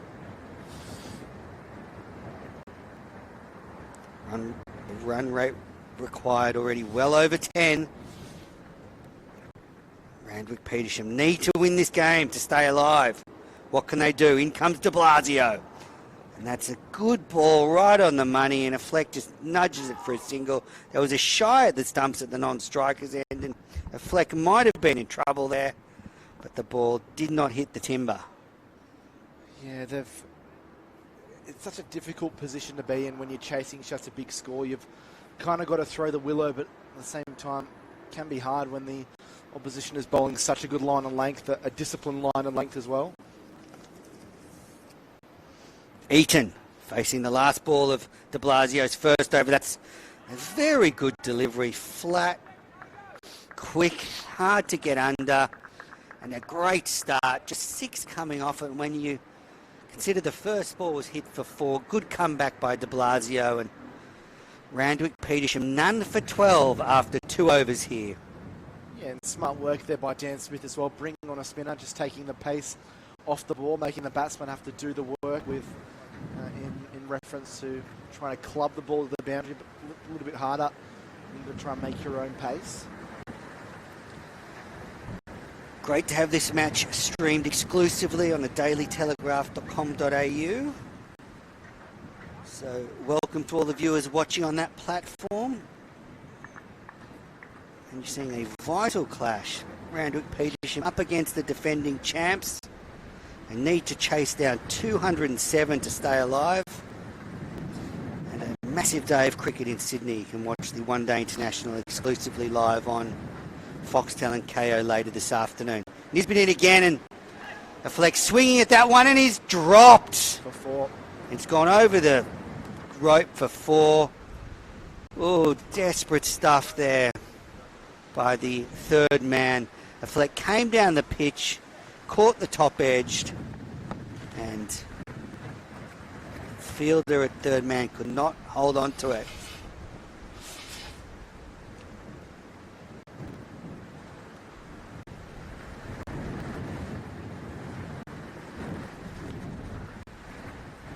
A Fleck waits for Nisbet. Harry Manenti down there, the man that dropped that catch.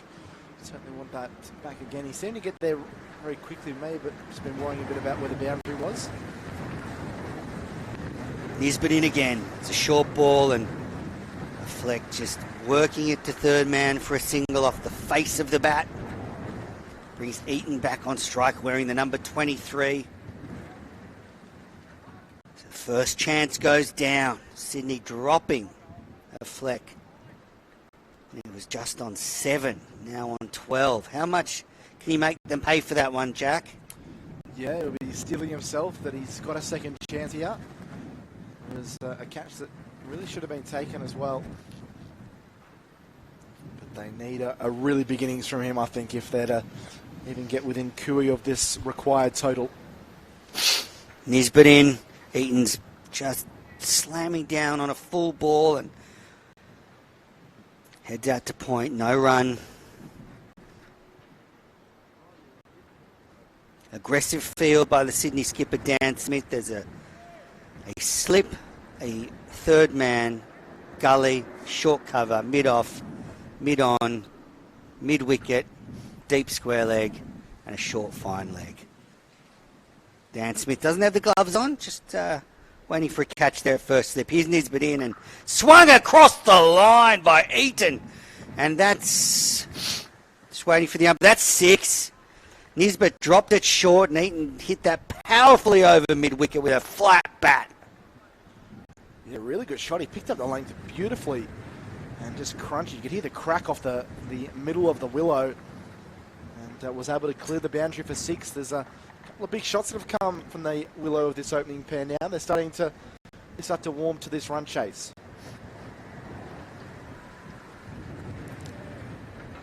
None for 23 in the third over. Randwick Petersham looking to put the foot on the accelerator now. Fielding restrictions still in place. Nisbet in and it looks wide, but just goes through to the keeper. Eaton looks away in frustration. Flex on 12, Eaton 11. The run rate required still up almost at 11. Beautiful scenes here at Coogee Beach as the buses roll in down Arden Street to drop off the people to go to the beach on this hot Sydney day. Here's Nisbet. And it's swung straight over the top, and that is 6 more. Straight over the palm trees at mid-off. Nisbet hit for his second 6 of the over. And that's the end of the third over. The score none for 29. Eaton, 2 6s in that over. Yeah, really good over, wasn't it? A couple of really lofty shots down the ground. Ended up getting 17 from the over, so really important big hits there from Eaton, who's looking like the danger man out in the middle. Might be the perfect day to go for a swim after this, Jack. And see all the crowds building down at Coogee. What an atmosphere for this clash. I think some of these players might be looking for a dip. Certainly the Sydney players who are out there in the blistering heat at the moment.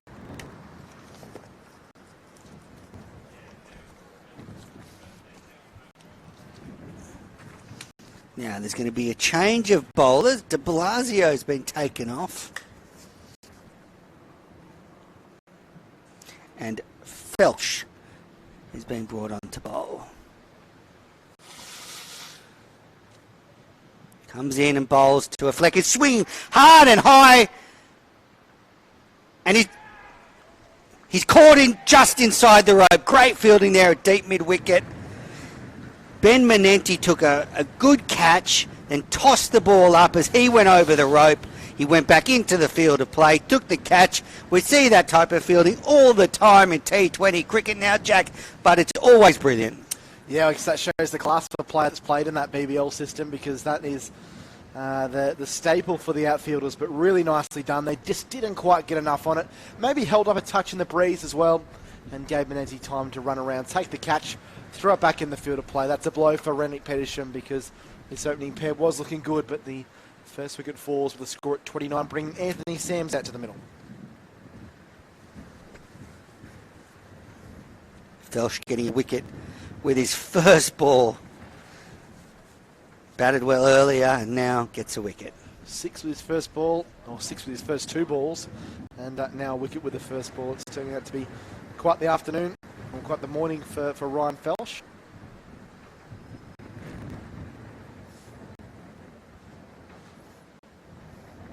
Good movement there from Ben Manenti to take that catch. And now Sam's out to the crease, but I think Eaton will be on strike because the bat is crossed. Let's just wait and confirm that.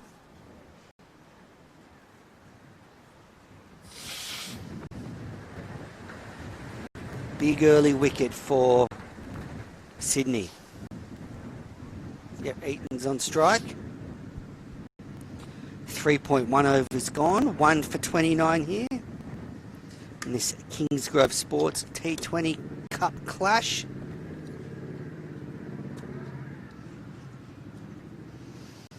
Eaton waits. He hit a couple of sixes in the last over. Is he going to keep going? You would think so, with the run rate almost up at 11 per over required. He swung across the line at that and didn't connect.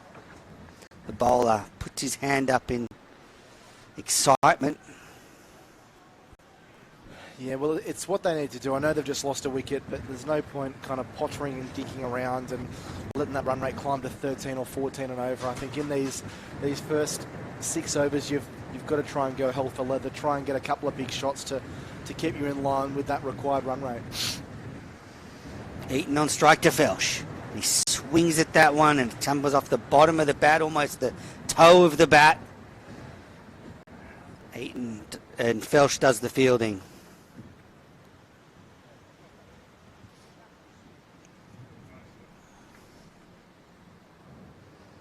Hot conditions here, high 30s. Even with the breeze coming in, it's not quite cooling stuff down. So it's tough work for these Sydney bowlers. In comes Felsh. It's a fuller ball and a full slower ball that Eaton waits for and just works to deep mid-wicket for a single. Felsh fooled him with the change of pace there, but Eaton was up to just waiting for it and adjusting. See, slow ball. Yeah. Because Anthony Sam's on strike to face his first delivery. He came in earlier this over, replacing a Fleck. Here comes Felsh. Delivers a bouncer, and it's pulled behind square leg and races away for 4. Sams is off the mark. First ball with a lovely little pull flick off his hip for 4. Yeah, it was almost like a little jab, wasn't it? As he just tucked it around the corner, found some space out there in that fine leg region. Picks up a 4 in his first ball. So he's going to be key here, Anthony Sams. He's a really accomplished batsman. He's been playing with Randwick Petersham for quite some time. He needs to be the man to go on with the job here. Sams waits. Felsh delivers, and it's almost played back onto his stumps. Tried an expansive drive. It hit the inside edge, smacked back onto his pad, and rolled back towards the stumps. Saw that happen in the WBBL final last night, Jack, but the bails weren't dislodged. Maybe a bit of chewing gum on the stumps. And that's the end of Felsh's first over, a successful over. Taking the wicket of a Fleck. Score 1 for 34 off 4 overs. And a good start from Sydney here. Yeah, they've done well to restrict them because Randwick have certainly been throwing the willow around. So, as Men has mentioned, not easy conditions for the fielding side of the bowlers. Here it is very hot, and it's a hot breeze, almost like when you open an oven out there in the middle for these players. So fatigue certainly becomes a factor to being out there for a while. So they've done well to restrict Randwick Petersham to 1 for 34 after the 4 over mark.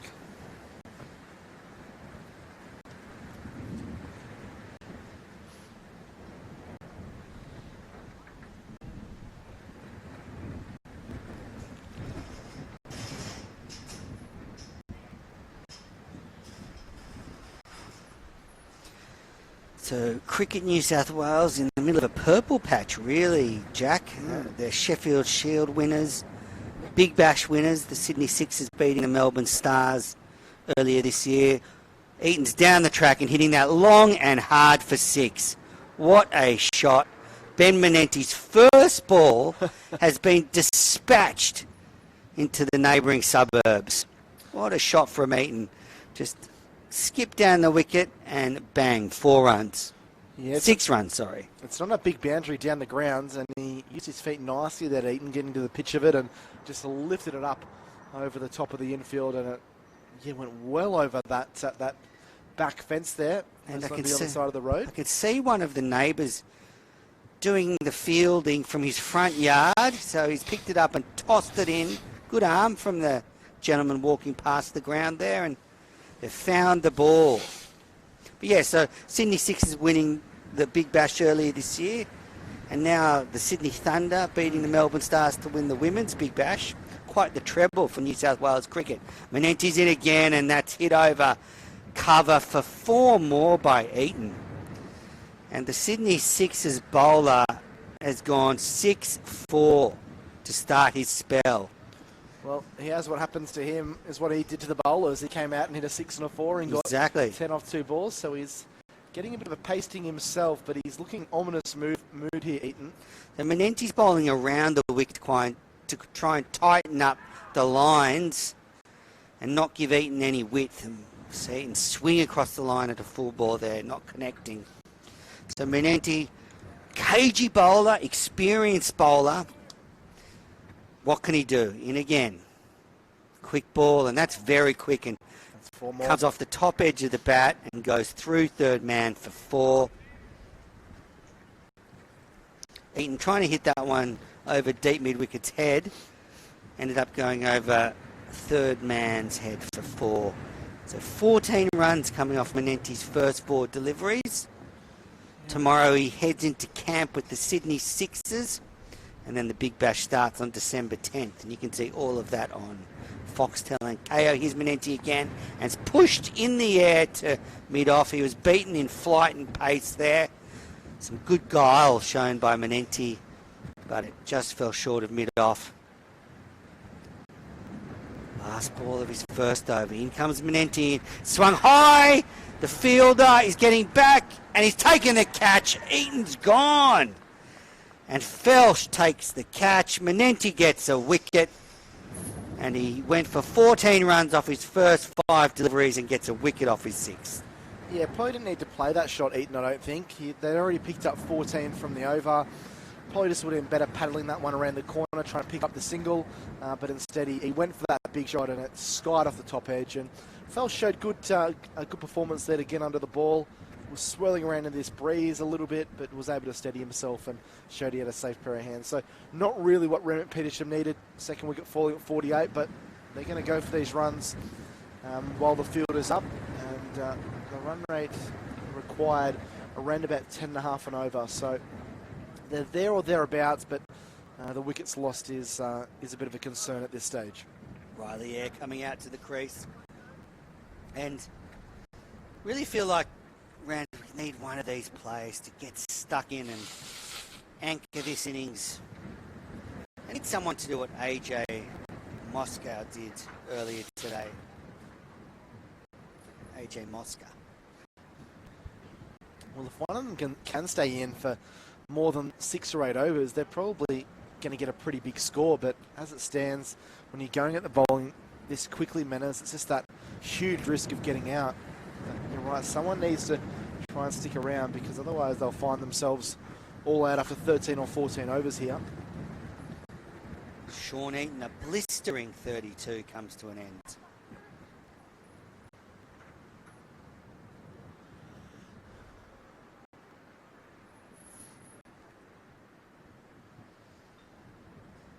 Facing his first ball off de Blasio, who just bowls a nice full delivery, pushed short, fine leg, no run.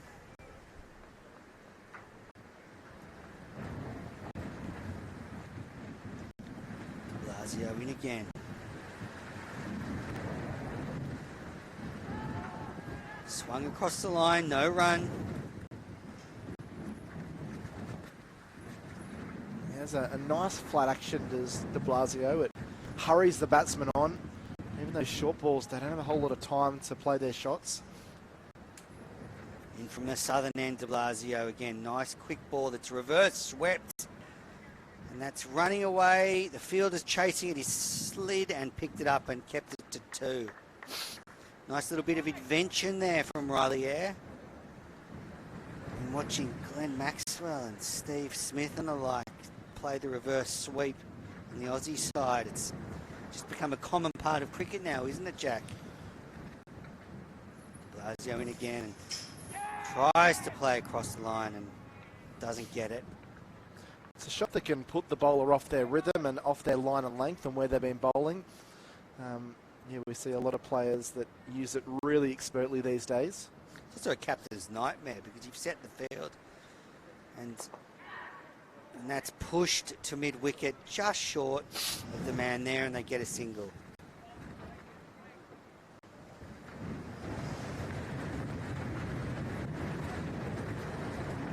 It's so hard to play the reverse sweep, but as I said, it can be a captain's nightmare because it can open up parts of the field that you just can't protect. Blasio in again. Sam's on strike. He's trying to hit that one over mid-wicket, but it just came off the inside edge and dribbled away to fine leg, and they've run through for a quick 2. Yeah, they're trying things the home side. It's not really coming off. They're being able to pick up a few 1s and 2s from these little edges. They're certainly swinging for the fences. If they connect, one's going to go a long way. But at the moment, Sydney Cricket Club just seem to have their measure.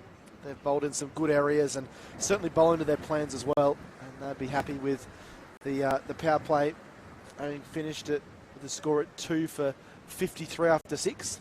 That run rate less than 9 and over, and having sent 2 of the Randwick Petersham batters back to the pavilion, they'll be the happy of the 2 sides at this stage.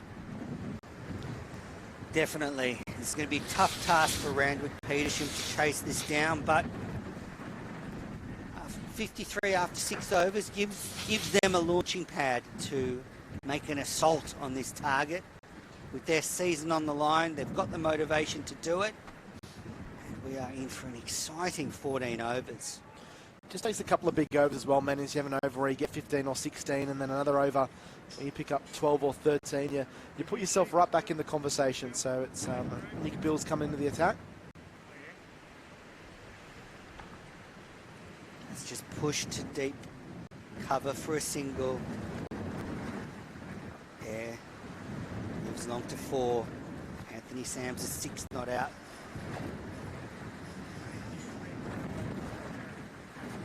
You need to try and build a partnership this pair. It's hard when you know that required run rate is going up. It's up above 11 and over now, but they need to try and build something here with this pair. Still obviously plenty of batting to come in this Randwick Petersham lineup, but you don't want to be relying on number 6, 7, 8 to have to try and slog you out of trouble. The lion's share of the runs have to come in this top order.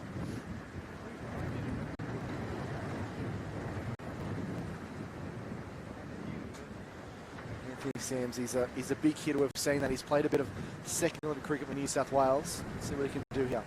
Bills delivers, and that's worked past the short fine leg fielder, and a run away for 4. Anthony Sams' second boundary of today. Just turned it off his legs past Daniel Smith, who was at short fine leg. Easily done, and the score now 2 for 58. Yeah, that's smart cricket. It's not all about crashing the ball 10 or 15 metres over the boundary for 6. Just working the gaps, and a 4 is very valuable to them at this stage, and that was just really nicely worked. Really good classical cricket shot there from Anthony Sams, who seems to be building in confidence. Bills in again. Full ball, push to gully, no run.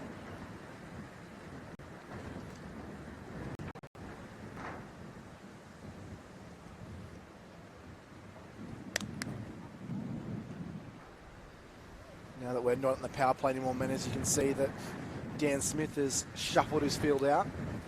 He's got a deep square leg, a deep mid-wicket, a deep cover point.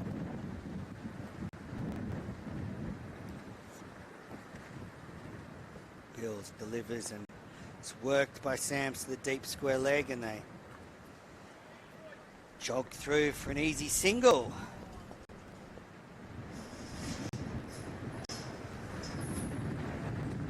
Riley Air back on strike. The sideboards. Oh, the field is moving the sideboards. The Randwick Petersham teammates. Air on strike. Here's Bills. He's just pushing nicely to deep point for a single. Got up on his toes there. Air, and easy run. Score now 2 for 60. So Bills can get away with that short ball there because he's got a lot of protection out in the deep. It's very hard to play a cut shot in front of where point is or backward of point. And There's a bit of protection there for him. So despite not really hitting his straps in this first over, he's still only conceded 7 here, Nick Bills. I wonder if we'll see the Sydney bowlers concentrate on a short attack. We see that one dropped in. Sam swinging at it, catches the top edge and flies away for 4. I just wonder with the short straight boundaries, Jack, but the longer square boundaries, especially on this side where the Sydney will focus on trying to dig the ball in and test them out on the short stuff. Yeah, you might be right. It's a pretty good plan to try and adhere to. As you mentioned, the shot down the ground, if you over pitch, it's not a big hit to get a 6. We saw a 6 in the Sydney innings. Might have been from Moscow or Felsh, where he top edged the ball and it landed just over the rope. So you don't need a whole lot straight to find the rope, whether it be a 4 or a 6, but square it's a lot bigger hit that needs to be made. So that might be the plan, but a good over there by the home side. They pick up 11 off that over. Sam's is throwing everything but the kitchen sink at bowling now, so he's moved to 15. So let's see how he progresses with this innings. And Riley Ayres' job might be to, if bad ball's there, obviously put it away, but try and work the gaps and get Sam's as much strike as he can. It's a decent platform that's been built here. 7 overs, 2 for 64. That run rate just above 9.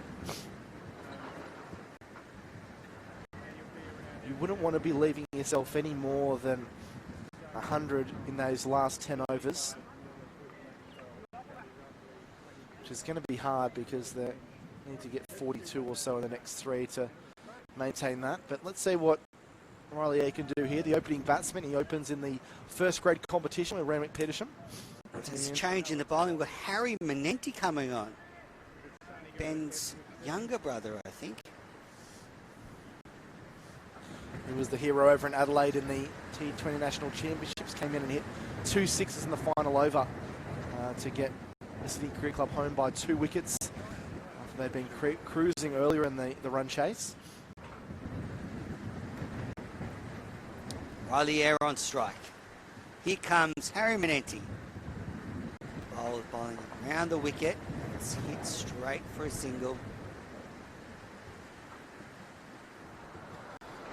I was having a look at these players, and the Manenti brothers' father is the coach of the Australian women's touch footy comp, the Australian women's touch footy team. Sporting family, hey? Yeah, so a very sporting family. Apparently the dad's a big cricket fan as well and does like to give Harry and Ben some coaching tips when they come off the ground. Yeah, John Manenti. That's head coach of the Australian women's sevens team. It's like most cricket dads around Australia. Can you give us some pointers when we come off the field, Manners? Apparently he built nets for the Manenti boys to practice when they were kids. Very jealous of that. All right, here he is, Harry Manenti into Sam's. He's swung that high. It's going down the fielder's throat, and he's held onto it. And Harry Manenti gets the wicket of Anthony Sams. Randwick Petersham slump to 3 for 65 here in the 8th over. Manenti gets a wicket in his first over. And boy, big wicket there. Sams was looking good and he's gone. Yeah, I think that's a match-turning wicket there. And as you never want to call a game early, particularly in the 8th over, but chasing such a big score and losing someone like Anthony Sams, it is a big hitter that can get that scoreboard ticking along nicely. That's not what they wanted, and they find themselves quite in a fair bit of bother now due to the home side. 3 for 65, trailing behind on the run rate and having lost 3 wickets in the first 7 and a bit overs. It is big danger signs for them. It's going to take something miraculous for the home side to get back into the contest. Gore comes out to bat. He'll join Riley Ayres, and some crucial wickets for Sydney so far. The run rate's been okay from Randwick Petersham, but they've lost 3 wickets in doing it. Yeah, well, Gore probably more of a classical player, not an overly big hitter of the ball. He's been over in Australia the last couple of years on a working visa, originally from India. He was living up in Newcastle last season with his uncle, who owns a takeaway shop up there, and he was doing the 300k round trip between the takeaway shop at Newcastle and to Pratton Park, where Western Suburbs play their first grade cricket, but he's jumped over into the Eastern Suburbs-based club here of Randwick Petersham. He's had a solid year, got 33 earlier in the year in this T20 Cup, but he's going to need to play a mighty innings here to get Randwick Petersham out of trouble. Harry Manenti into Riley Eyre, who plays and misses to a slower ball outside the off stump. And Dan Smith has done well, not just with his fielders' manners, but rotating his bowlers, not letting the batsmen get too much of a look at one bowler. Obviously bringing Harry Manenti on here, who's been bowling in some good areas. It's smart captaincy. Harry in and Eyre just pushes into the offside for a single. Yeah, you're absolutely right. And that seems to be one of the evolving tactics in T20 cricket. That, especially early in the first 6 overs, you'll rotate the bowlers so that the batters can't line them up in the power play. Unless, of course, you get someone who hits a purple patch and is unhittable. But it tends to be the way.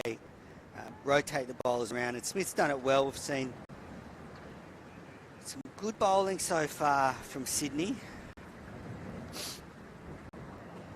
And NTN, and it's a short ball, and Gore's back and pulling away and gets off the mark with that ball, gets a single. Well, you can just see, if you compare the bowling in the first 10 overs between Randwick Petersham and Sydney, they're just light years apart. They haven't given any width, whether it's down the pitch or wide of the crease, Sydney, whereas Randwick did a fair bit of that. They allowed the Sydney batsmen to really free their arms both down the ground and square the wicket. Sydney, as you can probably see here through the live stream, just not really giving anything away. Nantian again, and it's swung across the line by Eyre, and it's just off the bottom of the bat. I'll just get one out to the fielder in the deep, and the end of a successful over from Harry Manenti. Just 4 runs coming from it. Randwick Petersham now 3 for 60 out here at Coogee Oval. Yeah, the 68 isn't really an issue, although the run rate is going to gradually start to spike up. It's 11.5 and over. It's the 3 wickets that are probably more of a concern. Yeah, inching towards that halfway mark. They probably would have been hoping they were 1 at the very worst, maybe 2 down at that halfway mark, Randwick Petersham, but it has been a tough game for them in this one. You're always up against it when you're chasing 200 plus, and the batters have tried their utmost, but you just always feel that they've been behind the 8 ball so far. Nisbet being brought back into the attack. Full ball swung high and long, and that is going for 6. Over backward square leg by Riley Eyre. Ball was pitched up, and Nisbet dispatched into the car park. Yeah, it was just one of those balls that was just in the slot, wasn't it, Menes? It was rather effortlessly done there by Riley Eyre. He just freed the arms and swung across the line and went very high. I thought for a moment it might have been able to fall in the field of play, but it's lumped 5 or 6 metres over that fence on that far side, closest to the beach, and that's 6 very valuable runs. Could this be an over where Randwick Petersham potentially stamp their authority in getting back into it? Now they're looking for the ball. We've seen that a few times today. Ball and hit a long way, and we've had to go looking for it in the surrounding suburbs. Now they're looking for it in the car park, which is sort of just square of the wicket on the onside from where the batter is facing this over.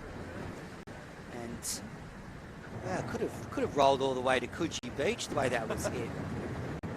I can see someone coming back with the ball. Is there any sand on it or water? No, looks good to go.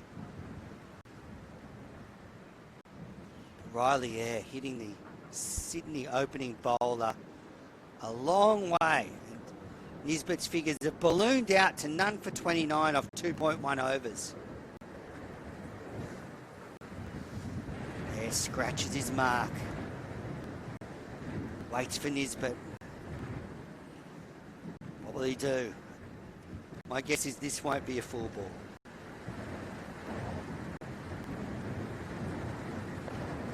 My guess was wrong. It was a full ball and driven down the ground for a single. Right up in the slot there. That brings Gore back onto strike.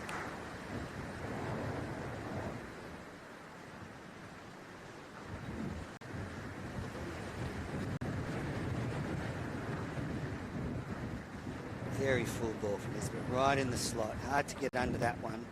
Good comeback for him after being slapped away for 6. Gore just taking his mark, waiting for the bowler.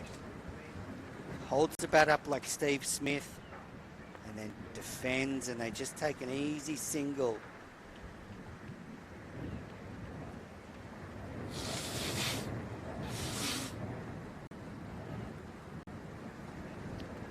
It's become very fashionable to hold your bat up now, Jack, hasn't it? With the Steve Smith, Glenn Maxwell style. Yeah, anyone on TV that's doing that and having a bit of success, I'm sure a lot of people are keen to imitate. First player I saw do it was Graham Gooch when I was a youngster. Nisbet's in, and that's a beautiful shot by Air. He's ramped it over fine leg for 4. Nisbet's hand on hips. He's not happy. But that was class stuff from Air. And his second boundary, 6 and now 4. Look at that move way across and just flicked it nicely. Yeah, just really smart cricket as well. Getting the bowler to know they have to adjust their line and lengths and shuffling around the crease. We know bowlers hate that. And yeah, use his feet nicely to get in a position to ramp it over the top of the infield. So good to see that is thinking about his cricket, and already 12 have come from this over. Yeah, wait. And he's tried the same thing again, but this one was a bit quick and he was unsuccessful. Keeper took the ball.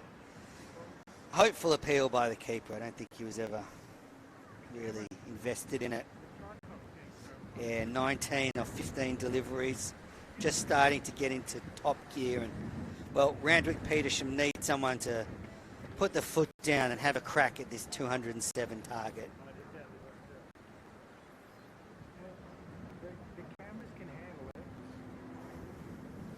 Here's Nisbet coming in from the scoreboard end. Delivers, and he's swung across that. Hasn't made contact. Ricochets off his green pad into the offside for a single. The end of Nisbet's third over. He has the figures of none for 35 off 3 overs. 13 coming off that one. The score 3 for 81. Yeah, well, it's delicately poised. They're certainly not out of it, Randwick Petersham, but they probably, as we've mentioned, Manners, need to have 1 or 2 overs where they really get after the bowling. We can look back into the Sydney Cricket Club innings, and there was 1 over where they got 28 towards the back end of the innings. Now, I'm not suggesting to get that because that is very, very difficult to do, but maybe a couple of overs where they get 14 or 15 in each over would probably just drag them back level. As it stands, it's going to be a tough asking rate in these second 10 overs. The required run rate 11.45, but it looks as if Air's warming to the task, as you mentioned, Manners. Let's see how he goes here against young Manenti. Harry in full ball, and that's nurdled off the inside edge for a single to fine leg. They've got to at least do that. Obviously, they want more than singles, but I think at the very least, just picking up a single when you can't hit that big shot. Can't afford to be soaking up dot balls. This pair's done a pretty good job of rotating the strike. Gore now facing Harry Manenti. Yeah, I was saying before, Jack, that the Manenti boys, Harry and Ben, have had a running competition in the off-season. See who can run the most Ks every week, and it's motivated Ben Manenti to lose about 10 kilos. Here comes Harry. It's pushed uppishly towards cover, but no run by Gore. And yeah, we see a very athletic-looking Ben Manenti, who is going to look fantastic in the Sydney Sixers magenta. Greg Shippert, the Sixers coach, was saying during the week that he'll get the squad tomorrow, and then they'll start to build up to the big bash that'll begin on December 10th. And Look, I can't wait. I Yeah, cannot wait. Not long away, is it? I've absolutely loved the Women's Big Bash League, and now to have the men starting in just over a week. Very What exciting. catch! That's unbelievable. How did Manenti take that in his follow-through? Gore has hit that straight back at him, and all the fitness work he did in the off-season paid off there, because see on the replay, that is an absolute perler of Gore. Yeah, it's Full a toss, Yeah, full and bunger. picked it up just before it hit the ground.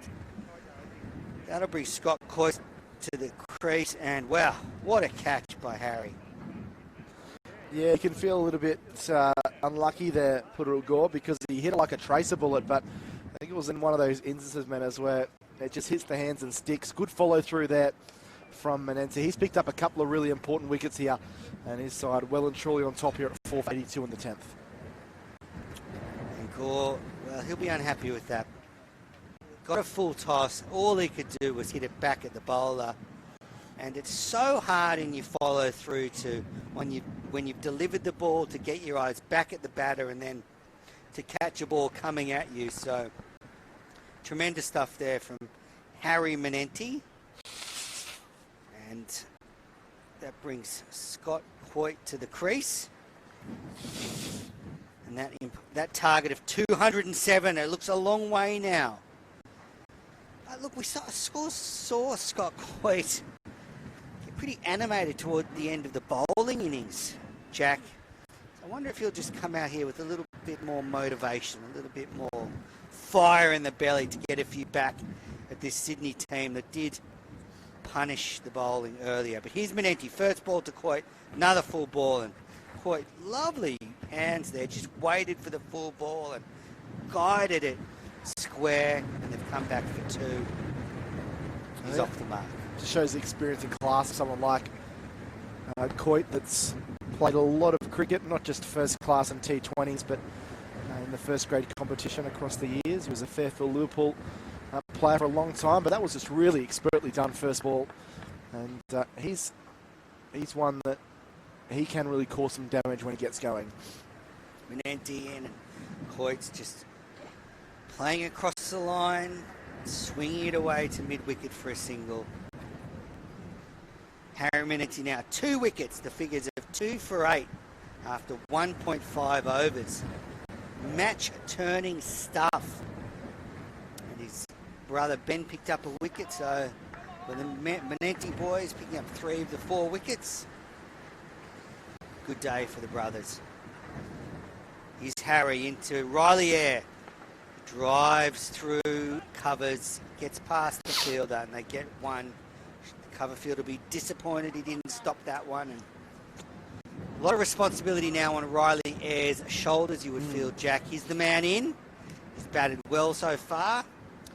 He has to shepherd this Randwick Petersham side towards that total. 10 overs gone here. The score 4 for 86. Long way to go for Randwick Petersham, who must win this game to stay in the competition. This is effectively knockout stuff for the Randwick Petersham team. Yeah, 121 needed from 60 balls now. That run rate required up to 12.1 and over. It's looking less and less likely, but cricket is a funny game. You're able to hit a couple of big shots and a couple of sixes, you can be right back in the ball game. But yeah, as Men has mentioned, I think the responsibility probably lies on the shoulders of Riley Eyre. I think if nothing else, this partnership is the one that needs to stick around for, if not the rest of the innings, a lion's share of these final 10 overs. 12 and over, not out of the realms of possibility. We've seen that done in the BBL in recent seasons, but it is tough conditions out there against the top team of the competition, Sydney, who have proved their worth time and time again throughout this tournament and over the last couple of years. But it is going to be Nick Bills coming back in the attack. His first over went for 11. And he's forward and punching this one down the ground. On that occasion is Coyte. So they start off with a single. 4 for 87. Ducks are always going to be against the wall when you're chasing a total in the magnitude of 207. Wickets have fallen at pretty regular intervals, unfortunately, for the home side. In comes the experienced campaigner Bills around the wicket. This is short and chopped down towards that third man region for a single. So Coit moves to 4. Air comes back on strike. He's on 22. There for quite some time. Riley Air, the number 4 batsman, has seen partners come and go.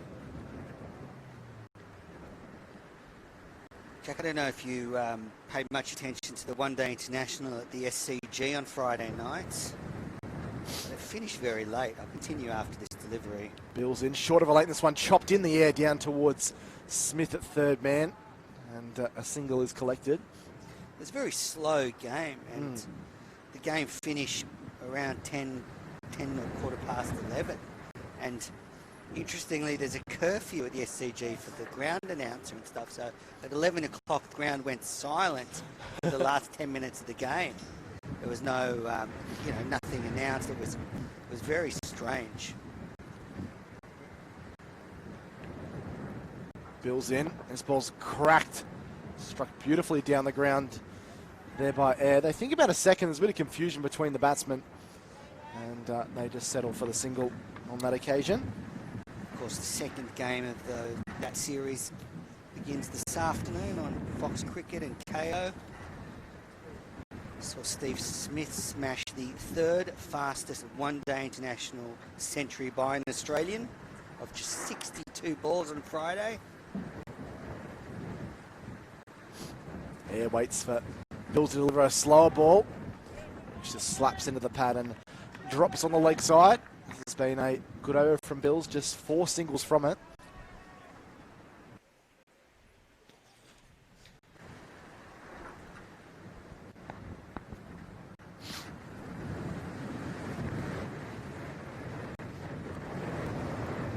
David Warner batted well in that game, the Randwick Petersham player. Doesn't play much at the moment, but did a couple of years ago. A lot of footage of him down here batting. Bills' last ball of the over, short of length outside the off stump, and it's going to be called a wide. Yeah, couldn't get across and reach that one, so that'll be re-bowled. We'll be hoping that it doesn't cost him a 4 or a 6 here, Nick Bills, because this has been a splendid over by him. Mike Whitney, who's in charge of Randwick Petersham, was at pains to say how good David Warner was around the club when he was back here 2 years ago. What an experience for some of these players to bat with David Warner. Bills comes in. This is short of a length. He's trying to guide that towards the third man. He can't. It's a dot ball. 0-5 gone, or 5 from it. 4 for 91. Well, with 9 overs to go, it's a very stiff task for these Randwick Petersham batters to try and chase down 207. It's gone a little bit quiet in the last couple of overs, hasn't it, Jack? I feel like the bowling's really starting to get on top. Yeah, it's starting to look less and less likely that the runs are going to be knocked off here by the home side. I've the sense that Sydney Cricket Club well on top, and they can probably feel that. A lot of momentum with them at the moment, and a new batsman at the crease in Coit as well that's trying to find his groove. They brought the spinner back on, de Blasio. Oh no, he's going to be Ben Menenti they brought on. And he comes in, he advances, but it beats the batsman and beats the keeper, and trickles its way down towards the boundary, and they'll collect 2. It's going to go down as leg bias, this one. No, it's going to go down as bias, so it has missed everything, but 2 more to the total of Randwick Petersham, 4 for 93. Is that a missed-stumping chance? Was that Coit moving his feet? Missed it, but would have been a tough one for keeper. He's bowled him, so backing away, trying to be a little bit clever.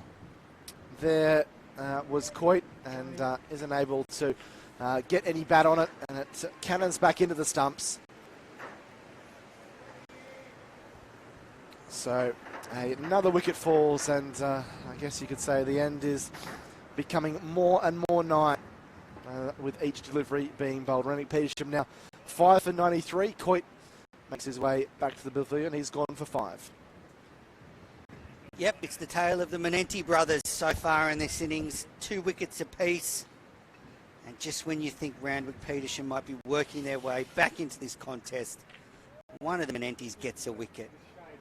And a spirited celebration there by Sydney Cricket Club as they can feel this match edging closer towards them. And they will likely march into the final series with another victory under their belt and every chance of defending their title. Yeah, they've played very well today, both with bat and ball. Obviously a lot easier when you've got 206 on the board, but you've still got to bowl in the right areas and bowl to a plan. They've done that expertly today in this contest. Be shooting for 3 T20 titles in 4 years if they can win this tournament. There's a look at the scorecard and how things have played out so far in this fixture. It's been rather lopsided. Very entertaining though. Sydney batted so well, lots of sixes. Menenti, he continues, and this ball clubbed onto the leg side.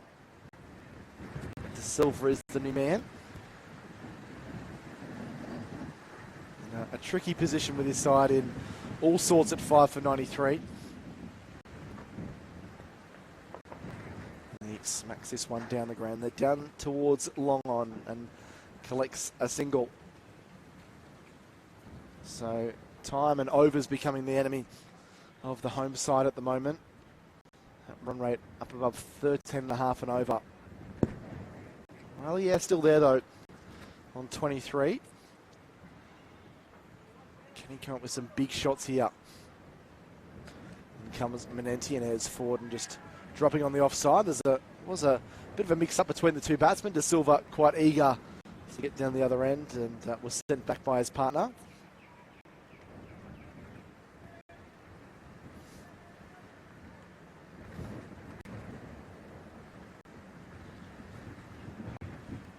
This ball swept around the corner again. They're going to take on the fielders and they'll get through for a leg bye. But unfortunately, Andrew Menzel, those big shots just not coming for the home side. Lots of singles and a few twos, but the 4s and 6s have certainly dried up over the last 15 or so minutes.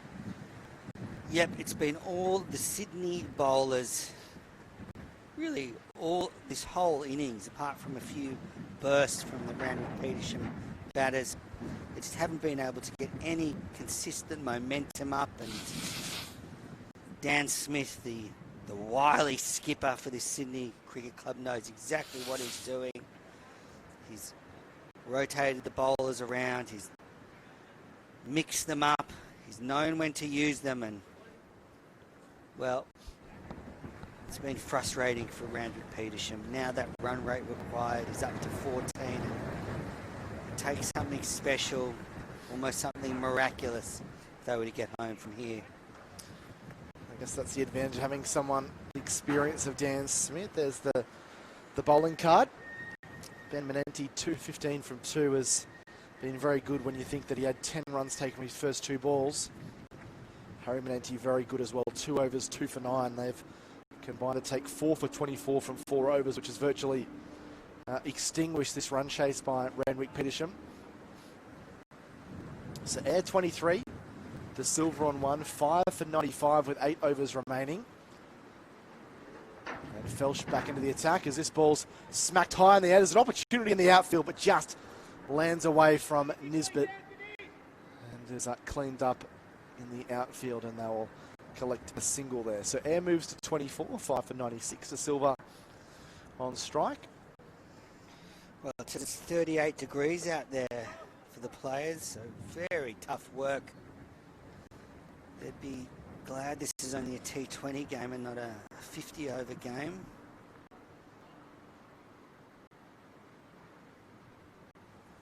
De Silva on strike. Charging in is Ryan Felsh. This ball is flicked off the pad. There's a bit of a mix-up. There's a shy at the stumps, but De Silva was comfortably back into his ground. There's a little bit of panic out there with Randwick Petersham. We probably know that They need to show some impetus to get a move on here. It is very hard when that fielding and bowling side is just on top. It's not giving you anything, no width, no room to play those big shots. Even harder for De Silva, who's only just come in. Felsch, and De Silva pushes out through cover point for a single.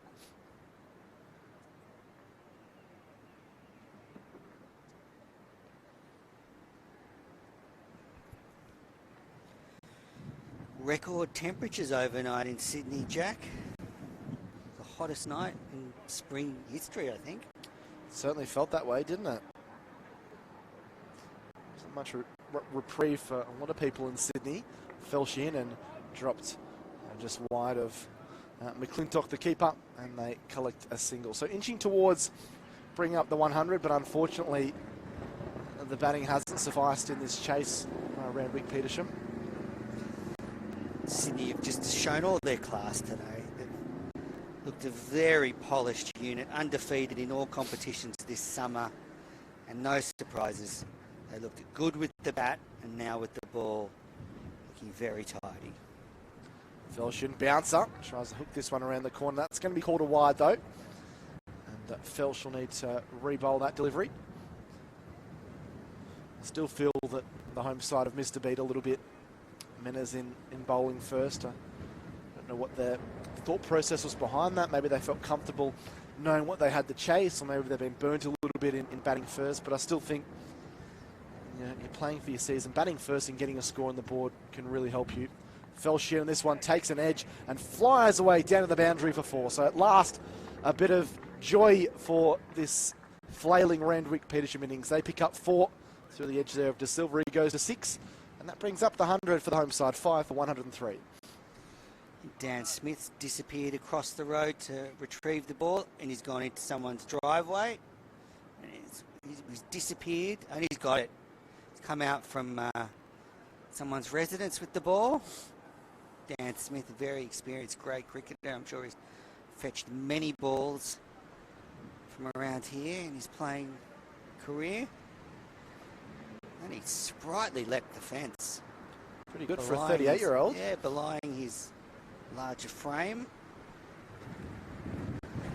So 7 from this over so far. And that's wrapped him on the pad, and it drops onto the offside, and they'll collect a single. So not a whole lot of opportunities for them to chase this down, you wouldn't think, but they'll no doubt be looking to add some respectability to the score. That is the end of the over. 13 overs gone, 7 remain, 5 for 104. So a further 103 required from just 42 deliveries. It's going to be really tough going for the batsman out there. With De Silva on 7, he'll retain the strike, while the air is 25.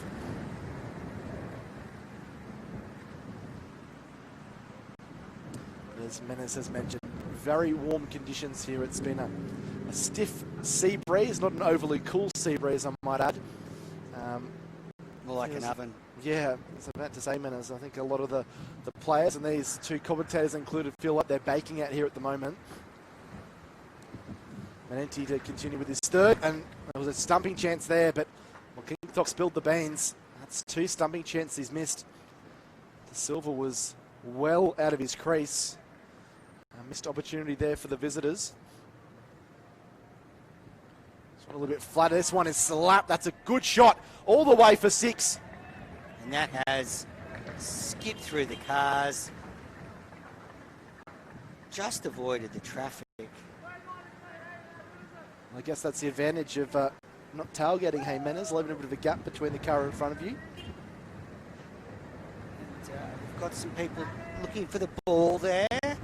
So it's gone between 2 cars, and then might hit a bike or maybe a BMW or something. I think you're better to guess what it hasn't hit. Menas over there. They've retrieved the ball, but a lusty blow there by De Silva, who's showing his worth in this innings.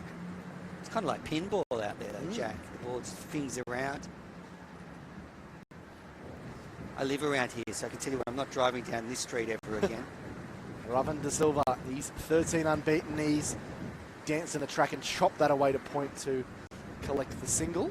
Nice adjustment there from Manenti. Saw the batter coming, whipped it in a bit quicker and almost got past the bat, but De Silva just got down on it. And he started to warm up with that 6. Can he keep going? It's going to need a lot more of them if they're to get close to this target. Yeah, faces up to Manenti, and he tries to slap that across over mid-wicket. He gets an outside edge and dribbles out onto the offside for a single. So they're trying their best to get close to this total. We'll certainly see some fireworks, I think, in these last 6 a bit overs. It's either going to be wickets or the ball's going to be retrieved from some houses. Reverse sweep. He misses out on that one. That's De Silva. Trying to use the famous T20 and one-day shot.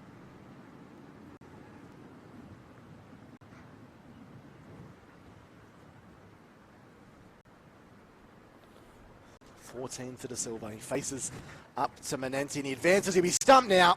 Caught in no man's land. Danced down the track to Manenti and tried to hit him back over his head, but smart work by the Sydney Sixers spinner. He threw it fast and wide, and McClintock, he missed the previous 2, but third time as a chum. He whipped the bails off as quick as a flash, and Randwick Petersham lose their 6th wicket. Manenti gets his 3rd. He's got 3 for 22, and Randwick in dire straits now. Andrew Mansell 6 for 112 after 14 overs. Yeah, Ben Manenti's better and better as the spell has gone on. He's been hit for a couple of 6s, but apart from that, he's been very hard to get hold of. Lovely variations of pace and flight. He's been a cut above some of these Randwick Petersham players, and his 3rd wicket, combine that with his brother's 2 wickets.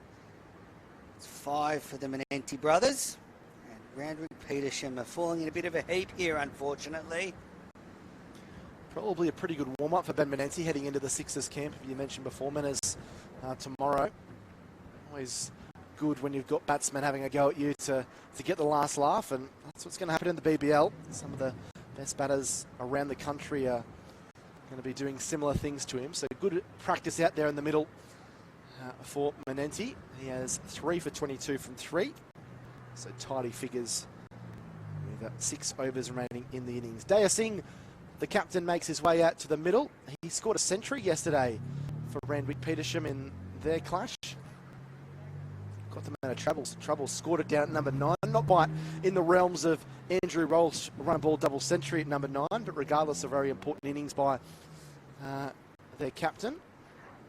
But he's at the non-strikers, and as we see Felsh continue in a swing and a miss outside the off stump, and a dot ball to start there for Riley Ayre. So Daya Singh, a former New South Wales second 11 player, played a handful of games in the second 11 competition in the 2014-2015 summer, but despite not having got back to those heights, still very highly regarded at Randwick Petersham, so much that he's the captain in the absence of no Jason Sanger here for the home side.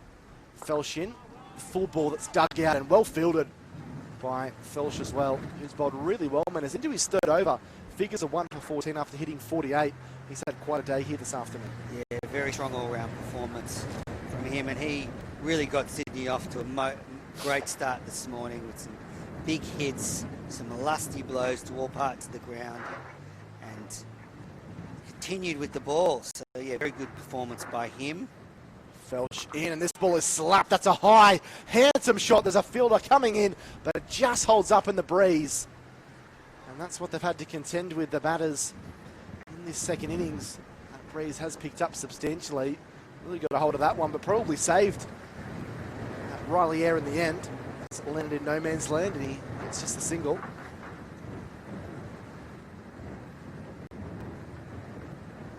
You're talking about Ben Manenti. I think the Sydney Sixers campaign kicks off in Tasmania. Big Bash sort of moving around in sort of hubs around the country, and we won't get to see the Sixers until mid-January at the SCG. Short and defended onto the leg side by Singh, and he is off the mark straight away. But they've done a great result with the Big Bash schedule, with approximately 70% non-neutral games, which is a great result considering the overall circumstances. And after the Sydney Test is played, which starts a bit later this year, the 7th of January, after that test, then we'll see the Sixers back in action. Yeah, faces Felsh, and he crunches this one. He times it beautifully, but unfortunately down to Nick Bills there at long off, who restricts it to one. And it really is remarkable when we look around the world, Menners, and see the impact that the virus has had on so many different countries, that in Australia we've been able to have professional sport and have these hubs. It means that we don't miss out on sport like some other countries have, or fans don't get an opportunity to go to some games, which is the case in the English Premier League over in the UK. There's a bouncer, and Daya Singh has tried to get out of the way and then kind of tried to play a shot. Looked like it hit the handle of the bat, or at least high up on the splice, and he collects a single. Yeah, certainly didn't end up where he was intending. Hit the handle or splice and went away on the onside, looking to play it over third man. See here, it was a short ball, and almost hits him, and he just gets the bat handle to it, and he gets a run. Yeah, it's incredible result. Australia's managed to do so well in battling COVID, Jack. And I found that the return of the cricket season has been a real boost. We've seen the Sheffield Shield start off and seen some great cricket there over in the Adelaide Hub, and then the Women's Big Bash League, and now we're seeing the internationals and then into the Big Bash. It's been a real boost for cricket fans around the country to have some high quality cricket to digest. Manenti comes in, and this ball is slapped down towards the man there at mid-wicket. He won't be able to get it because it sails over his head for 6. That's a really nice shot. Daya Singh that time cashing in and picking up a maximum for the home side. He just picked that up nicely, and Manenti's, I guess, up and down bowling spell has continued. He's bowled some really good balls and got some wickets, and a few have been thrown up and have been discarded into the cars, Manners. Yeah, and I think that ball's actually stuck in the palm tree. There's a couple of blokes there pointing up into the tree. Seems like they're alluding to the fact that the ball is stuck in the tree, which is quite incredible. So I don't know what you do there. Do you they'll have to replace the ball.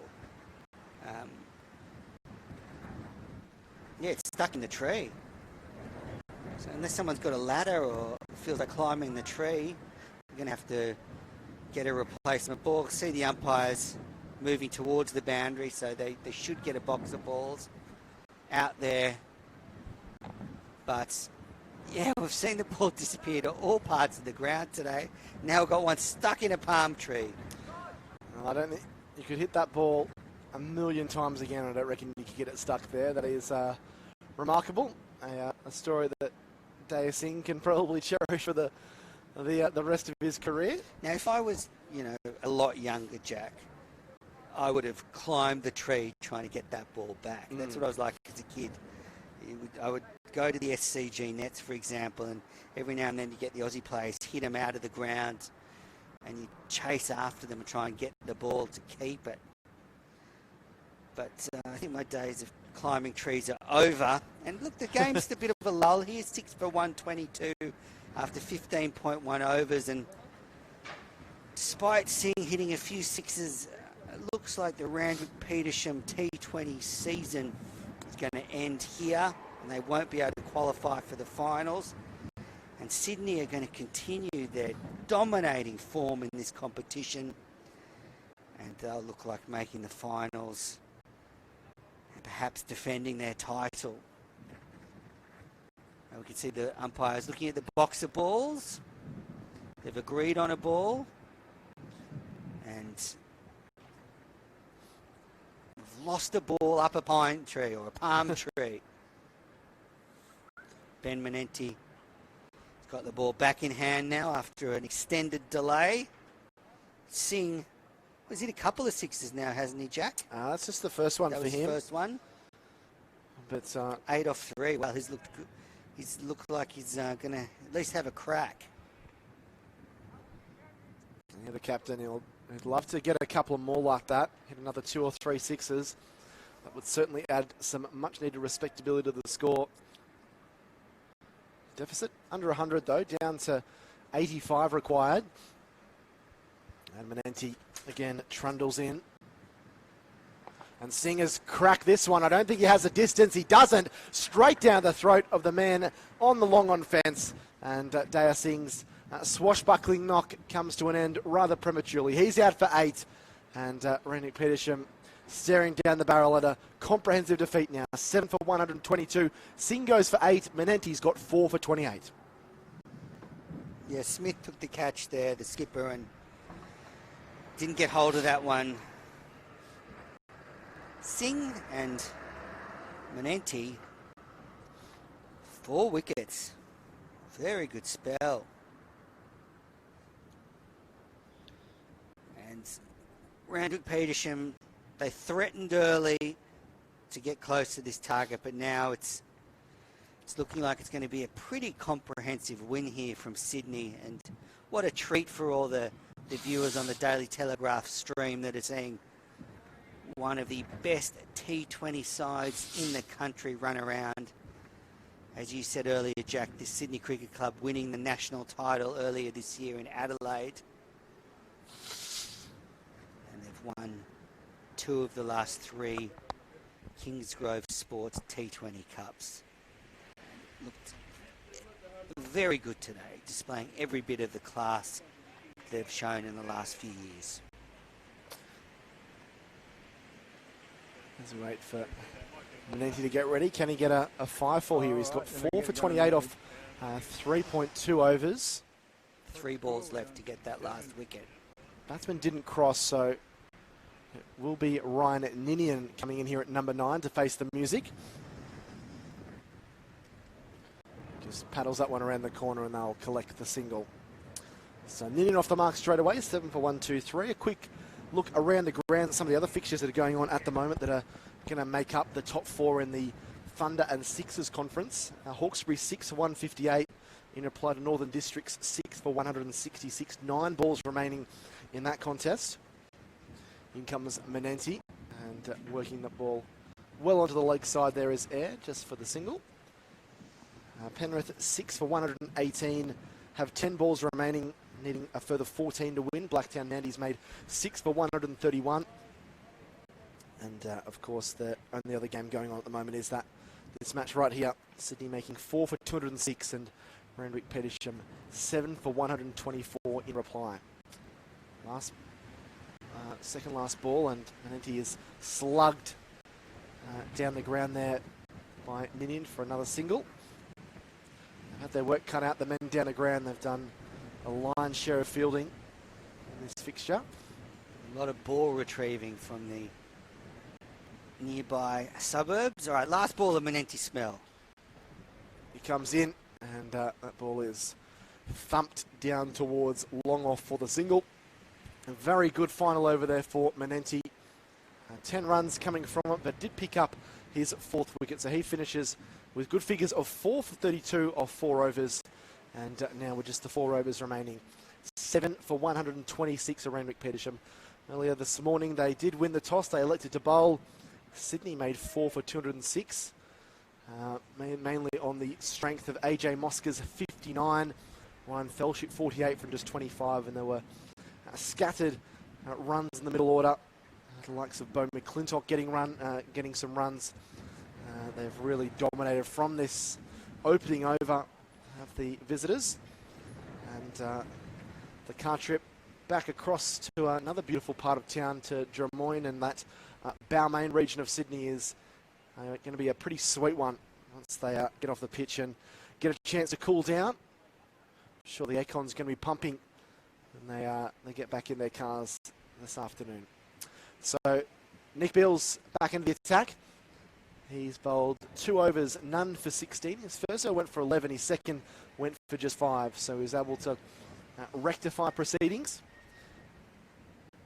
He'll be bowling to Riley Eyre, who has spent a lot of time out there, but unfortunately just hasn't been able to play the big shots that his side has really needed from him. Difficult circumstances, but he's still unbeaten on 29. Let's see what he can do here as Bills comes charging in around the wicket. A slower ball. This one's thumped high in the air, going over the boundary for 6. That's a marvellous shot. It's cleared the first row of cars. That hits probably 70 or 80 metres at least. And he really struck that one nicely He'd like a few more of those, Riley. He moves along to 35 with his second 6 today. And Randwick move along to 7 for 132 in the 18th. Yeah, Riley Ayres looked solid today. He's been the one player that's been able to survive out there for an extended period. But 35 off 34 now. He'll be looking to really up the run rate. And we again have a delay as they look for the ball as Coogee Beach fills up. They have a hot day here in Sydney and everyone ready for a swim. So lots of traffic, lots of cars parked. So it's a bit of a job finding the balls out there. There's a lot happening. Might be tempted just to go for a swim when you're down by the beach, but no, I think they've got the ball and the player did not have a dip, so they're ready to continue. He's on 35. What's Bill's response going to be? And he comes, pitches up, and it's punched out there to mid-wicket. If he had a shot at the stumps, it would have been close. Decides not to and lets the batsman Riley Ayres trundle through for a single. 17th over of proceedings here. You would think if they can go on their merry way, Randwick Petersham will at least reach that 150 mark. Maybe try and get the deficit under 50, a bit of a psychological or a little morale victory for them in a game where they have been outplayed by a better side.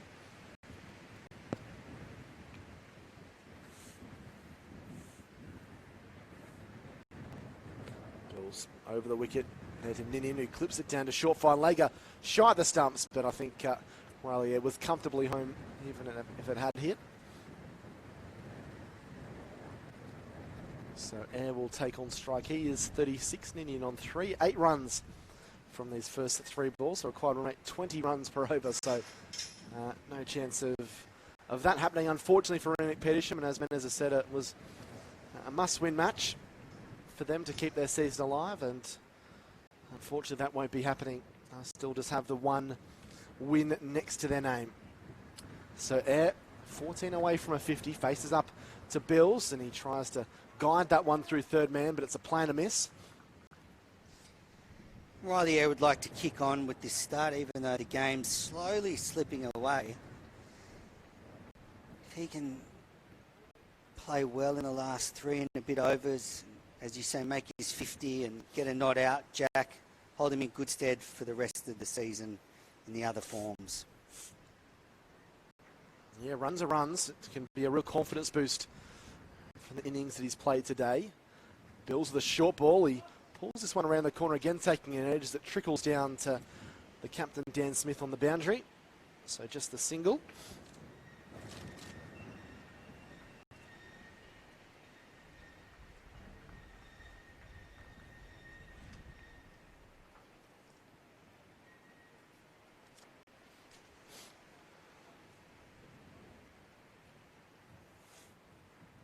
Bring his batting partner Ryan Ninian back onto strike.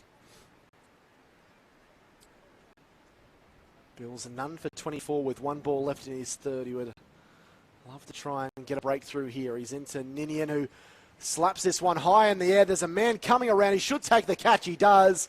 He just lobbed in the air. Going to swipe across the line was Ninian. And unfortunately, he wasn't able to connect, and it just ballooned in the air. So Nick Bills gets his name on the wicket tally for the Sydney Cricket Club. And Randwick Petersham, with 3 overs remaining, they slip further into the mire here at Coogee Oval. 8 for 135 in pursuit of 207. Yeah, very difficult taking those high balls here at Coogee today. It's very gusty conditions, a hot wind coming across the ground, and he did well to take that one on the run. Is the bowler coming off, or is it the end of the over? I think it is the end of the over. Yep. So 3 overs remaining, and Randwick Petersham had a risk of not batting out their full 20 overs. That over saw them get 9, but again a wicket fell. Bills 1 for 24 from 3, and Menenti has certainly thrown his name into the hat for man of the match honours with 4 for 32 from 4. Although Ryan Felcher's quick fire 48 and a wicket would certainly have him in discussion, and of course AJ Mosca's 59, which really anchored that Sydney Cricket Club innings, would be another candidate.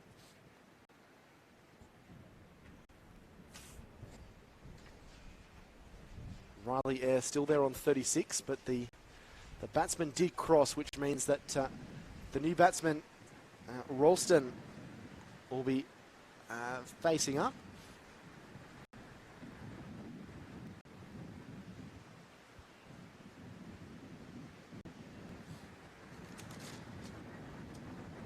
Eight for 135. They started positively, Randwick, and we saw some big hitting early on from Sean Eaton and also Will Affleck. We thought, and even Anthony Sams after those players were dismissed, we thought there might be a glimmer of hope for the home side. They might be able to get a march on, but unfortunately the total has just been too grand, and throwing the bat at the ball so aggressively, it's a big chance of losing wickets, and unfortunately that is what's happened. Harry Manenti back into the attack. He's got 2 for 9. He's bowled brilliantly so far this afternoon. He comes over the wicket, and that is an excellent catch, and that is an excellent wicket. So first ball, Ralston has tried to slap that ball over the cover. It takes an edge and kind of ballooned to McClintock, who dove brilliantly to judge that catch and take it. Manenti straight back in the attack, and he has a wicket. He's got 3 for 9, and Randwick Petersham, the end is nigh for the home side, 9 for 135. Yeah, McClintock had to make a bit of ground there and took the catch full stretch to his right. And Manenti, well, his 3rd wicket, add that to his brother's 4. Be a pretty good day in the Manenti household, I would suspect. But like most brothers, I'm sure there's that competitive edge, so Harry Manenti would be pretty keen to get one more wicket and maybe even better his brother's figures. I have no doubt about that.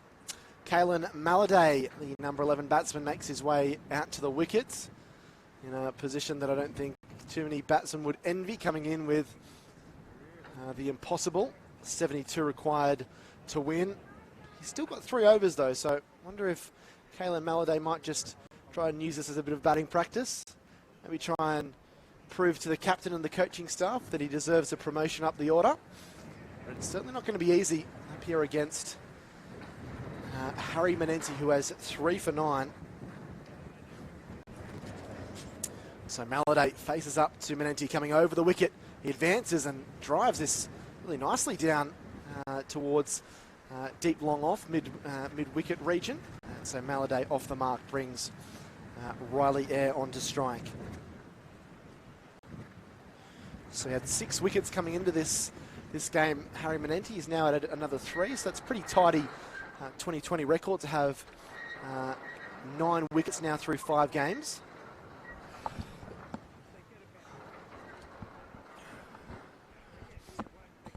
Can he get into double figures as he comes around the wicket to Eyre? Eyre's back and chopping out through point for the single.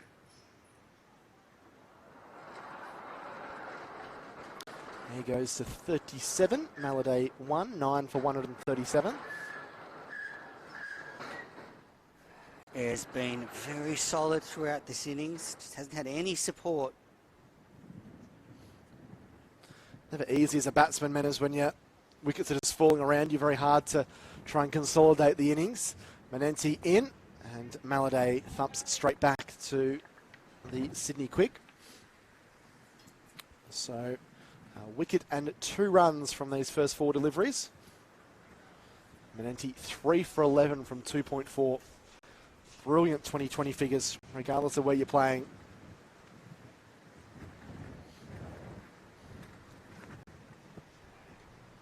Manenti into Maladay, who skies this one. It's high in the air. There's players running in, getting underneath it and taking the catch. And Manenti finishes with 4. And it's a comprehensive win in the end for Sydney Cricket Club. They finished the regular season round in the most emphatic of fashions. Their 5th win of the campaign guarantees them top spot in the Sixers conference, and will mean some home cricket for them as well in the coming weeks when we get to the quarterfinals and semi-finals. A industrial type performance by them. They set it up with their batting, making 206 on the back of Mosca 59 and Welsh 48, and then having that confidence, Andrew Menzel. They have bowled really, really well. Led by the Menenti brothers, we must say. Harry Menenti with season best figures, 4 for 11 from 2.5. And then we had his brother Ben Menenti, the Sydney Sixers spinner, 4 for 32 from 4 overs. They did the damage, but set up by the batting. A really good win for Sydney heading into the semi-finals. Yeah, thanks, Jack. A comprehensive performance by the Sydney Cricket Club. A complete performance. They showed some power and aggression with the bat early. Ryan Felsh dashing to 48 off 24 balls. That really set up the Sydney Cricket Club innings, and they made an imposing 4 for 206 with some fine hitting right down the order. Mosca, Eskenazi and McClintock, and then Ben Menenti all contributing with the bat. And then finally, when Randwick Petersham came out to chase down 207 to keep their season alive, they just weren't able to keep up with the run rate. And 8 wickets for the Menenti brothers, 1 wicket to Felsh, 1 wicket to Bills, and a fantastic performance by the Sydney Cricket Club. And unfortunately, Randwick Petersham's T20 season ends here. They cannot make the finals. No, they cannot, but they've still got 1 game in the bag to finish their season, and I know they would love to finish it on high. They'll be taking on the Sutherland Cricket Club, and you can watch that match live stream exclusively from 2:30 p.m. this afternoon. The website to go to is matchcentre.premier.cricketnewsouthwales.com.au. That's matchcentre.premier.cricketnewsouthwales.com.au. Myself and Andrew Menzel will have all the live and exclusive coverage of them taking on Sutherland, who themselves are playing for a finals berth as well. But a big thanks to everyone that has tuned in to the Daily Telegraph, subscribers, and that have watched this game and the game last week. Hope you've enjoyed the coverage. Please stick around and watch the second game starting at 2:30. But on behalf of my commentator Andrew Menzel and the rest of the production crew, this is Jack Clifton and Andrew Menzel signing off until 2:30 here from Coogee Oval. Yeah, good one.